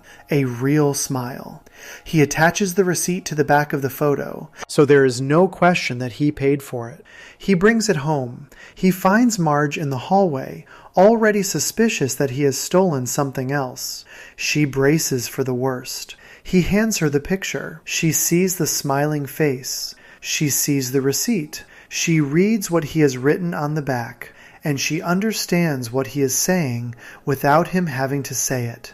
He is not apologizing with words. He is showing her, with an action, that he understood what he did. Marge hugs him. She tells him she has been worried about him. She tells him she already got him a Christmas present because she still loves him. She was just hurt. She hands him a video game. It turns out to be Lee Carvalho's putting challenge, the boring golf game that told him not to steal. Bart plays it exactly once, deliberately badly, and puts it away. The episode ends. So here is the lesson, and I want to be precise about what the show is teaching. Most damage we do to the people we love cannot be repaired by apology. Words are cheap. A child saying sorry after hurting a parent, a partner saying sorry after a betrayal, a friend saying sorry after a broken promise. All of this is the easy part. The apology is what most people think repair is. It is, actually, the beginning of repair, not the end. Real repair is what Bart does in the last act of the episode. He takes his own time, his own money, his own risk, and does a thing that specifically answers the damage he caused. Marge's hurt was not that Bart committed a crime. Marge's hurt was that she did not recognize her own son in the security footage. So Bart goes and pays at the same store for a photo of himself that she can recognize. He rewrites the image. He gives her back the son she thought she had lost. That is repair. It costs something. It takes action. It does not fix the damage with a sentence. It fixes it by doing a new thing that answers directly the wound you made. A lot of us, as we grow up, discover this the hard way. We hurt someone we love. We apologize. We expect the apology to work. It does not work. We get frustrated that the person is not bouncing back. We tell them we said we were sorry. We demand to know what else they want. And the answer, which we rarely hear clearly, is that they want us to do something, not say something. They want us to change a pattern, to show up differently, to take a real action that costs us something. Until we do, the apology is to them just noise. Marge Be Not Proud is a 22-minute demonstration of this lesson. Bart figures it out. He does the thing. The relationship mends. The smiling photo is not a grand gesture. It is just proof. And there is one more thing I want to say about the episode, which is that Marge never makes Bart grovel. She never extracts a long apology. She never makes him beg. She simply waits. She waits for him to understand, on his own, that the love he had gotten for free was not actually free, and that once you damage the thing that gives love freely, you have to earn it back in a way you did not have to before. That is maybe the saddest truth in the whole episode. There are some things in your life you will always take for granted until the day you do not have them. Marge's easy love was one of them for Bart. Some version of that love is probably one of them for you. Before we move on, if you're enjoying this analysis, please consider subscribing. It helps the channel tremendously. But earning back love is one kind of work. Doing the honest work of learning, of studying, of actually trying at something hard, only to fail anyway, is a different kind of work. And the next piece of Simpsons lore I want to walk through is about a boy who was told he was dumb, who decided to prove otherwise, who studied harder than he had ever studied for anything in his life, and who still failed his test by a single point. It is one of the most emotionally honest things this show has ever aired, and the lesson it teaches about effort and outcomes is one that most motivational posters will never be brave enough to say. Section 8. Sometimes hard work isn't enough. The lesson about effort mattering when outcomes don't cooperate. Let me start this one with a number, because the number matters. On October 11th, 1990, 33.6 million households in America watched a single episode of The Simpsons. That number is still, to this day, the highest ratings any episode of the show has ever pulled. More than any Treehouse of Horror, more than any season finale, more than any big celebrity guest episode. This one. The episode was the first episode of Season 2. It aired on a Thursday night at 8 p.m., directly against NBC's The Cosby Show, which was the #1 show on television at that time. Everyone expected The Simpsons to lose. It won in terms of actual viewers. It beat The Cosby Show by the raw number of people watching. And 2 years later, partly because of what started that night, The Cosby Show was canceled. So more Americans watched this single episode of The Simpsons than watched the moon landing reruns that year. And the episode they all sat down to watch was not a big action story, not a celebrity cameo, not a wild trip to another country. It was an episode about a 10-year-old boy studying for a history test and failing it anyway. The episode is called Bart Gets an F. It was written by David M. Stern. It was directed by David Silverman. And it is, in my opinion, the first time The Simpsons proved it could make you feel something real. Here is how it plays out. Bart is in trouble at school. His grades have been slipping for a while. His book report on Treasure Island makes it clear he has not read the book. His teacher, Mrs. Krabappel, calls in the school psychologist, a man named Dr. Pryor. Dr. Pryor sits down with Homer and Marge and tells them gently that if Bart fails one more test, he will have to repeat the 4th grade. Bart, who is listening at the door, is horrified. Not by the studying, by the humiliation. He pictures himself sitting in a future classroom, a foot taller than everyone else, being mocked. He decides for the first time in his life that he is going to study. And he really does try. This is the part of the episode that I want you to hold on to, because a lot of people remember this as a failure story. And it is, but the middle of it is a success story that most motivational speeches would kill to have. Bart asks Martin, the class nerd, for help. He studies with him. He makes notes. He reads out loud from his history book. He tries to memorize dates. He gets frustrated. He keeps going. The night before the test, he prays. He prays to God, by name, for one more day to study. He asks for a snowstorm, or a power failure, or a teacher strike, anything that would cancel school. He goes to bed. He wakes up the next morning. It has snowed. snowed, a blizzard. School is canceled. Every other kid in Springfield runs outside to play.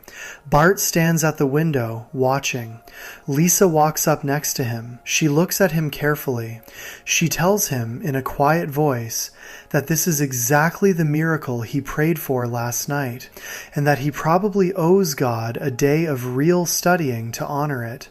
She is not being preachy. She is telling him the truth. Bart agrees.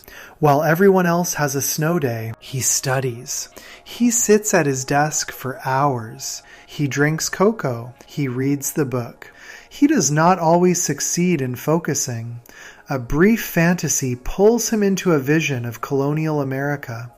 But he keeps coming back to the desk. He does the work. He actually, for the first time in his life, puts in the hours. The next day he takes the test. He is anxious. He asks Mrs. Krabappel to grade it right away because he cannot wait. She grades it in front of him. He gets a 59. A 59. 1 point below passing. Not close enough. And Bart breaks down. The scene that follows is, I think, the moment the show became what it became. Bart does not throw a tantrum. He does not shout. He covers his face with the test paper so you cannot see his face, and he sobs, real sobs. And he says, through the crying, that this is the best he can do, and he still failed. Nancy Cartwright, the actress who voices Bart, has said that this was one of the hardest scenes she ever recorded because she had to cry in the voice of a 10-year-old boy in a way that did not sound fake. She did it. She nailed it. David Silverman, who directed the episode, said later that he had to animate Bart's face very carefully so the crying would land without tipping over into cartoon melodrama. This is a sitcom in 1990. You are not supposed to show a 10-year-old crying on screen because he tried hard and failed anyway. That is not what cartoons did, but The Simpsons did it. And Mrs. Krabappel, who has been tough on Bart for the entire series up to this point, looks at him in a way she has never looked at him before. She looks at him like a real teacher, finally understanding the kid sitting in front of her. And Bart, still crying, still holding the test paper over his face, says the one thing that changes everything. He says he now knows how George Washington felt when he surrendered Fort Necessity to the French in 1754. That is not a line a kid who did not study would be able to say. That is a line a kid who actually learned the material would say. Mrs. Krabappel hears the reference, catches the connection Bart is making between his own emotional state and a historical figure's emotional state, and she is moved. She gives him an extra point. Not because she is being nice, because he just proved he actually learned something. The extra point bumps him from a 59 to a 60. He passes, barely. He gets a D-. And Bart, in the next scene, is dancing through the schoolyard. He is kissing the test paper. He is kissing Mrs. Krabappel, which he immediately regrets. He is telling anyone who will listen that he got a D-. A D-, the lowest possible passing grade. And he is treating it like the greatest victory of his young life, because it is. At home, Homer and Marge put the test on the refrigerator. Bart looks at it. He says, in a small voice, that part of the D- belongs to God. That is the ending. That is the episode. Now let me tell you what I think the lesson is, because this is the kind of lesson that does not fit on a poster, and the show knows it. Most stories about studying hard are lies. Most of them tell you that if you try your best, you will succeed. You will ace the test. You will win the game. You will get the job. You will earn the reward. The structure of the lie is so common that we do not even notice it anymore. Kids' movies, commencement speeches, motivational videos, they all run on this promise. Work hard and the world will pay you back in proportion. This episode refuses that lie. Bart works hard. He tries. He puts in more real effort than he has ever put into anything. And the world pays him back with a 59. 1 point short.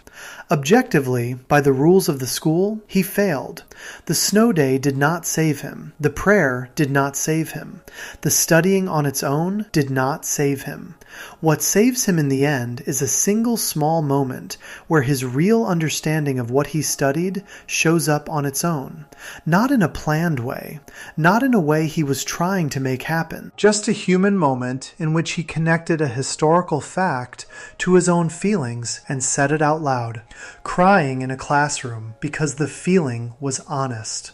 That, the episode is telling you, is what actual learning is. Not the grade. The moment where something you studied makes sense to you on a level that is not about the test. The moment where it becomes yours. Bart did not memorize George Washington's surrender because it was going to be on the test. He memorized it because, during his long day of studying, it became a story he understood. And the reason Mrs. Krabappel gives him the extra point is that she can see, for the first time, that he has actually internalized something. He has grown, even though he technically failed. The lesson is this. You are going to work hard at things and not get the reward you were promised. Sometimes this will happen in school. Sometimes it will happen at work. Sometimes it will happen in relationships you poured yourself into. Sometimes it will happen in a dream you chased for years. You are going to be told your whole life that effort equals reward, and you are going to find out again and again that the equation is broken, that hard work does not always win, that the best you can do is sometimes not enough to pass. When that happens, and it will happen, you have to remember what the real payoff of effort actually is. It is not the grade. It is the person you became while doing the work. The hours Bart spent studying did not raise his test score past 59, but they gave him the ability to say something true about George Washington in a moment of real emotional honesty that no one who had not studied could have said. The effort did not earn him the grade. The effort earned him the capacity to say the true thing in the right moment. That is what stays with you. Grades expire. Trophies get put in boxes. Paychecks get spent. What you are left with at the end of any period of real effort is the version of you that the effort built. That version is the prize, and it is the only prize that cannot be taken away from you, even when the thing you were trying to win is lost. There is a reason this episode became a classic. It is not because the show told the lie better than anyone else. It is because the show, 6 episodes into its second season, had the nerve to tell the truth. Most cartoons that year told you that if you studied, you would pass. This one told you that sometimes you will study and you will still fail, and the thing that matters is what you do in the moment after the failure. Bart cried. Then he said something true, and the extra point came not from the studying, but from the courage to still be honest when the grade had already crushed him. If you remember anything from this episode, remember that. Effort is not a vending machine. You do not put in hours and receive a guaranteed reward. You put in hours and you become someone. And that someone is the only thing the world cannot take back from you. Before we move on, if you're enjoying this analysis, please consider subscribing. It helps the channel tremendously. But becoming a fuller version of yourself does not happen in isolation. It happens inside a family, inside a history, inside a last name you did not choose. And the next piece of Simpsons lore I want to walk through is about an adult Lisa, years in the future, engaged to the man of her dreams, facing a choice between the life she always wanted and the family she was born into.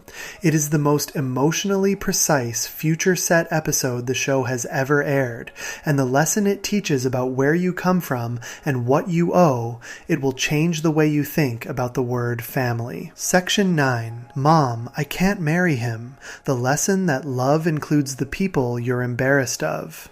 In 1995, The Simpsons did something it had never done before. It jumped into the future. Up until that point, almost every episode of the show had taken place in its own small present. The kids were always the ages they were. The parents were always the ages they were. Time did not really move. That was the rule. But in the 19th episode of Season 6, the show broke the rule for the first time, and it broke it in a way that changed how the show approached itself forever after. The episode is called Lisa's Wedding. It first aired on March 19th, 1995. It was written by Greg Daniels, the same man who wrote Bart Sells His Soul, and who would later go on to build The Office and Parks and Recreation. It was directed by Jim Reardon, and at the Emmy Awards that year, it won Outstanding Animated Program, becoming the third Simpsons episode ever to win the top animation prize. The idea for the episode came from James L. Brooks, the same executive producer who had pitched Moaning Lisa 5 years earlier. Brooks called the showrunner, David Merkin, and pitched it in one sentence. What if Lisa grows up and meets the perfect guy, and the guy cannot stand her family? That was the whole pitch, and that sentence, quietly, contains the entire lesson of the episode. Here is what happens. The episode opens at a medieval fair in Springfield. The Simpson family is walking around. Lisa wanders into a fortune teller's tent. The fortune teller, an old woman, tells Lisa that she can see Lisa's future. Specifically, she can see the story of Lisa's first real love. The fortune teller warns her that it is a sad story. Lisa, curious, asks her to tell it anyway. The story takes us 15 years into the future, to the year 2010. Lisa is 23 years old and studying at a university somewhere on the East Coast. She is smart, articulate, and alone. In the library one day, she reaches for a book and finds that another hand is reaching for the same book at the same time. The hand belongs to a young British man named Hugh Parkfield, voiced by the actor Mandy Patinkin. Hugh is, as the show presents him, Lisa's perfect match. He is intellectual, polite, shares all of her interests, reads the same books, cares about the same causes. They fall in love. Eventually, Hugh proposes. Lisa says yes. He invites her to his family's estate in England, which is grand and beautiful, and she meets his parents, who are polite and refined. They approve of her. The wedding is set. And Lisa calls home to tell Marge the news. Marge, on a video call, promises Lisa that she will do everything she can to make sure Homer does not ruin the wedding. Marge means this sincerely, and she also knows it is a promise she probably cannot keep. The Simpson family flies to England for the wedding, and from the moment they arrive, Hugh starts to pull away. Homer, trying very hard to be a good father, gives Hugh a gift. It is a pair of cufflinks shaped like pigs. Homer tells Hugh that these cufflinks are a family tradition, and that he would be honored if Hugh wore them at the wedding. Hugh takes them, looks at them, and privately tells Lisa that he cannot wear them. They are to him embarrassing, ugly, wrong for a wedding. Lisa is surprised, but not angry. She asks him, gently, to wear them anyway, because it matters to her father. Hugh agrees on one condition, and this is the moment the whole episode turns. Hugh tells Lisa that, yes, he will wear the cufflinks at the wedding, but only if Lisa agrees that after the wedding, she will cut off contact with her family. He says he cannot imagine a life in which the Simpsons continue to be part of their world. He tells her directly that she is too good for them, that she is, as he puts it, a flower that grew out of a pot of dirt. He wants to take her home to England and never come back. Lisa, who has spent her entire life feeling different from her family, who has spent most of her childhood wishing she had been born into a different household, hears this offer and realizes immediately that she cannot take it. She calls off the wedding. The scene that follows is one of the best scenes Homer has ever had in the series. Lisa, devastated, goes for a walk with her father. She tells him she is not going through with the marriage, and Homer, without knowing exactly what happened, sits with her and gives her a small speech that I want to type out in the simplest possible way because it is the emotional center of the whole episode. Homer tells her that she is the best thing his name has ever been attached to. He tells her that ever since she learned to pin her own diapers, she has been smarter than him. He tells her that he has always been proud of her. He tells her she is his greatest accomplishment and that she did it all herself.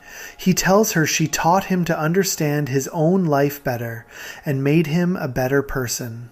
And then he tells her she is still his daughter and that he does not think anyone has ever had a better daughter than her. Lisa, crying, tells him he is babbling. Homer, smiling, says she is still helping him. Then the episode ends. The fortune teller finishes the story. Lisa is back in the present, 8 years old, walking out of the tent. We never actually see the wedding not happen. We just know, now, what Lisa's heart is going to choose when the day comes. Here is the lesson. Most of us, at some point in our lives, get the chance to trade up. The chance might be a person, it might be a job, it might be a city, it might be a social circle, it might be a whole new version of yourself that you could step into if you were willing to walk away from the version of yourself you came from. The offer is always tempting. It is tempting specifically because the place you come from is embarrassing to you. Your family is loud. Your town is small. Your parents do not understand the work you do. Your accent is wrong. Your background does not fit the room you are trying to sit in now. Hugh Parkfield is the embodiment of that offer. He is everything Lisa ever wanted. He reads her books. He speaks her language. He meets her on an intellectual level that, if we are being honest, nobody in Springfield can meet her on. And he is asking her to walk away from the imperfect, loud, frustrating family that she has spent her entire life being smarter than. If she says yes, she gets the life she always pictured. If she says no, she goes back to a town where her father once called her a baboon, and her brother has set the house on fire more than once, and her mother gave up her own dreams to raise her. And Lisa says no, not because she loves her family blindly, not because she thinks they are perfect. Lisa is more aware of her family's flaws than anyone. She has been embarrassed by them her whole life. She has wished for a different father her whole life. That was the whole point of Lisa's substitute years earlier. This is the same little girl. She has not changed her mind about her family's flaws. She has just understood something new. The lesson is this. The people you come from are a part of you. You do not have to agree with everything they do. You do not have to pretend they are something they are not. You do not have to like them every day. But the love that requires you to disown them is not actually love. It is a trade. And any version of your future that makes you disown your past is going to eventually ask you to disown other parts of yourself too. Hugh was not asking Lisa to become a better person. He was asking her to become a cleaner one, a more presentable one, a Lisa with no messy family attached. And Lisa, sitting with that offer, realized that the Lisa he would be marrying would not actually be her. It would be a version of her with her roots cut off. She could be beautiful that way. She could be admired that way. But she would not, in any real sense, be herself. Homer's speech at the end is doing something very specific. He is telling Lisa, without knowing the details of what just happened, that she is not actually a flower that grew out of a pot of dirt. He is saying she grew out of him, out of Marge, out of the house, out of the fights and the tuck-ins and the disappointments and the small moments of pride. That is where she came from. And the fact that she turned out the way she turned out is not despite her family. It is because of them, in ways she may not see clearly yet. There is a line adults have to cross at some point about the people they came from. You spend your whole childhood seeing only their flaws. Then, if you are lucky, you spend some part of your adulthood learning to see the rest of them. Not forgiving them for the flaws, not pretending the flaws never happened, just understanding that the full picture of a person is bigger than the part of them that embarrassed you when you were growing up. Lisa, in the future the fortune teller shows her, crosses that line in a train station with her father. She does not suddenly approve of everything Homer has ever done. She just realizes, very quietly, that a man who would love her that much, in that way, is not someone she can be ashamed of, and that any future that requires her to be ashamed of him is a future she does not want. So the lesson is simple and adult and true. The people you are embarrassed of are almost always the people who made you. You can grow past them. You can live differently than them. You can build a life they would not have imagined for themselves. But the day you stop being willing to be seen with them is the day you stop being willing to be seen as yourself. Before we move on, if you're enjoying this analysis, please consider subscribing. It helps the channel tremendously. But sometimes the hardest thing about being yourself is not your family. It is figuring out which version of yourself is actually you, when the room you are in is full of strangers who do not know your history. And the next piece of Simpsons lore I want to walk through is about a summer vacation, an empty suitcase, and a little girl who tries to become a completely different person for a week, only to discover that the version of herself that her new friends loved the most was not the one she was pretending to be. Section 10. Be yourself. The lesson that was told to us backwards. Every single one of us heard some version of this advice when we were growing up. A parent said it, a teacher said it, a guidance counselor said it, a Disney movie said it at the end of the third act. Just be yourself. It is probably the most repeated piece of advice in all of childhood. And it is, on its own, completely useless. Here is why. Most kids, when they hear be yourself, hear it as a command to stay exactly as they are, to not change anything, to keep being the same awkward, uncool, unpopular version of themselves they have been their whole lives, and to believe that if they do that, everything will work out. That is what the advice sounds like. That is almost never what it means. The Simpsons, in 1996, made an entire episode about what be yourself actually means, and about why the way most adults say it is backwards. The episode is called Summer of 4 Feet 2. It is the 25th episode of Season 7 and the final episode of that season. It aired on May 19th, 1996.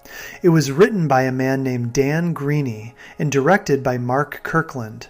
The guest star is Christina Ricci, who was famous at the time for playing Wednesday in the Addams Family movies, and who voiced a character named Erin. Ricci was not able to come to the recording studio, so she did all of her lines over a phone line from somewhere else. The then showrunner Josh Weinstein was a huge fan of hers and was thrilled by her performance anyway. The episode plays out like this.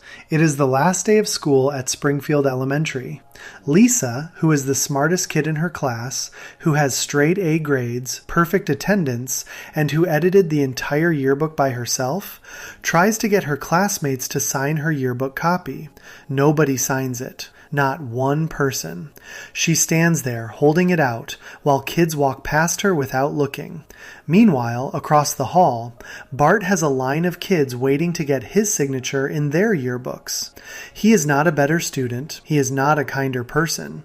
He is, on paper, objectively worse at school than Lisa. But he is popular. She is not. And she finally has to face the fact that nothing she has worked for at Springfield Elementary has made her a single friend. She goes home quiet. Later that day, Ned Flanders offers the Simpson family the use of his beach house in a small town called Little Pwagmatasquarmsatport. The family decides to go. Marge tells Bart he can bring Milhouse and tells Lisa she can bring a friend of her own. Lisa, in one of the saddest lines the show has ever written for her, tells Marge that her only friends are the advanced books she reads. Marge offers to be her friend. Lisa, grateful but sad, says she wants friends her own age. And then Marge gives her the classic advice. She tells Lisa the best way to get friends is to just be herself.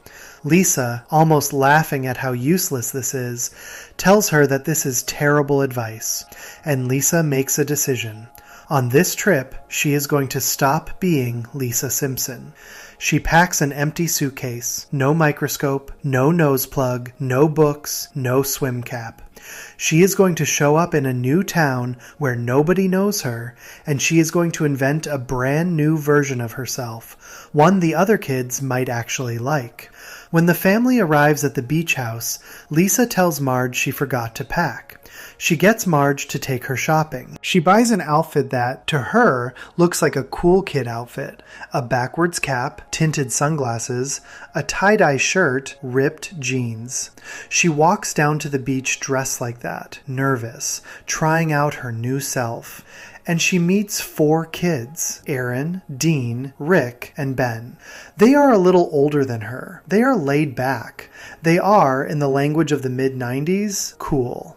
Lisa approaches them carefully. She is trying very hard to sound like them. She says things like, whatever. The kids are friendly. They include her. She starts to hang out with them. Over the next few days, they go to the beach, they sit around, they talk, and Lisa, for the first time in her life, has a group of friends. Here is the part of the episode that makes it the lesson it is. Lisa is hiding who she actually is the whole time. When the kids talk about random topics, she keeps accidentally slipping into things she knows. She knows facts about hermit crabs. She knows things about marine life. She knows what certain words mean. And every time she slips, she covers it up by saying something like, "I heard that on Baywatch," which was a popular TV show at the time. She is terrified that if the new friends find out how smart she is, they will stop liking her. Meanwhile, Bart, who has always been the popular one, is watching all of this happen in reverse.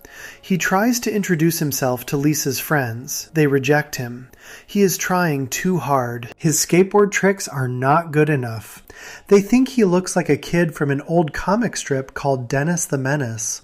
Bart, for the first time in his life, is the unpopular one. He hates it. And Bart does something cruel.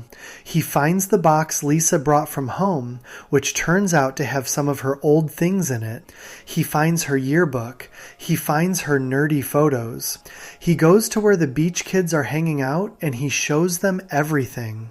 He reveals in one moment that Lisa is not who she has been pretending to be. She is a straight-A nerd from Springfield who reads advanced books and runs the yearbook committee. The beach kids now know the truth. Lisa finds out what Bart has done. She is devastated. She assumes her new friends are going to drop her, the way every other kid has dropped her in Springfield the moment her actual personality becomes visible. She goes back to the beach house. She mopes. She packs to leave. The family gets ready to drive home. Lisa is crushed, and then she walks outside. The car has been covered in shells, starfish, sand dollars, pieces of driftwood, bits of sea glass. Every single thing the kids have stuck to the car is a piece of natural sea life. Things Lisa taught them about during the week, in the moments when she accidentally slipped and shared what she actually knew. On the hood of the car, spelled out in shells, are the words, "Lisa rules." The kids did not drop her. They covered her family's car in all the things she had taught them. Because here is the thing the episode is pointing at, quietly and precisely. The Lisa they liked was not the fake cool Lisa. The Lisa they liked was the one who accidentally taught them about hermit crabs while pretending to be cool. They liked her specifically for the slip-ups.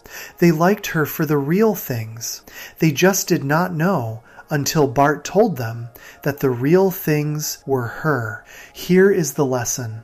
The advice, "Be yourself," is almost always given wrong. When most adults say it to a kid, they mean, "Stay exactly as you are and trust that the world will come around." That is not true advice. Kids try that and it does not work, and then they decide adults are liars. The real lesson of "be yourself" is something smaller and more specific. It is this. Inside of you, at any given time, there are several versions of you that are all real. There is the guarded version, the performing version, the trying too hard version, the scared version, and underneath all of that, there is a version that actually feels like you when you are alone. The version that likes what it likes without apologizing. The version that talks about the things it finds interesting without checking to see if anyone else is impressed. That version is the one the episode is telling you to find. Lisa in Springfield was performing. She was being the smartest kid in the class, on purpose, because that was how she had decided to survive being unpopular. Lisa on the beach, pretending to be cool, was also performing. She was being a fake version of a kid she thought other kids would accept. The Lisa the beach kids actually fell in love with was the one in between. The one who accidentally slipped and talked about the ocean because she genuinely cared about it. The one who could not, no matter how hard she tried, stop being curious. That Lisa is the real one. Not the nerd Lisa, not the cool Lisa. The Lisa who keeps showing up through the cracks in both costumes. That is what "be yourself" means. It does not mean refuse to grow. It does not mean do nothing different. It does not mean stay in the social life you have always had. It means find the version of you that is not performing for anyone, and let that one out of the room more often. Sometimes that version does not match the old you. Sometimes that version does not match the new you were trying to be. Sometimes that version is, like Lisa on the beach, a little more relaxed, a little less guarded, and a lot more alive. Most of us spend our whole lives trying to figure out who that person is. The episode is giving you a tool for finding her. Watch what you accidentally talk about when you are not trying to impress anyone. Watch what slips out of you when you forget to perform. That is the clue. That is the real you. The rest is a costume, and you can change the costume as often as you want. But the voice that keeps showing up through all of them is the one worth paying attention to. Erin, at the end of the episode, signs Lisa's yearbook. The message she writes is a small thing, but it is perfect. She tells Lisa that next year she should bring her microscope. The beach kids, who had no idea who Lisa really was, ended up asking her to bring the most Lisa object in her house the next time she visited. They wanted more of her. They wanted the thing she had been hiding. That is the whole lesson. The things about you that you are most afraid to show are almost always the things the right people will love you for. You will not know who the right people are until you risk showing them. And the ones who walk away when you do were never your people to begin with. The ones who stay are the ones who will, one day, cover your car in seashells just to tell you that you rule. If you enjoyed this video essay, make sure to subscribe. Thanks for watching, and I'll see you in the next one.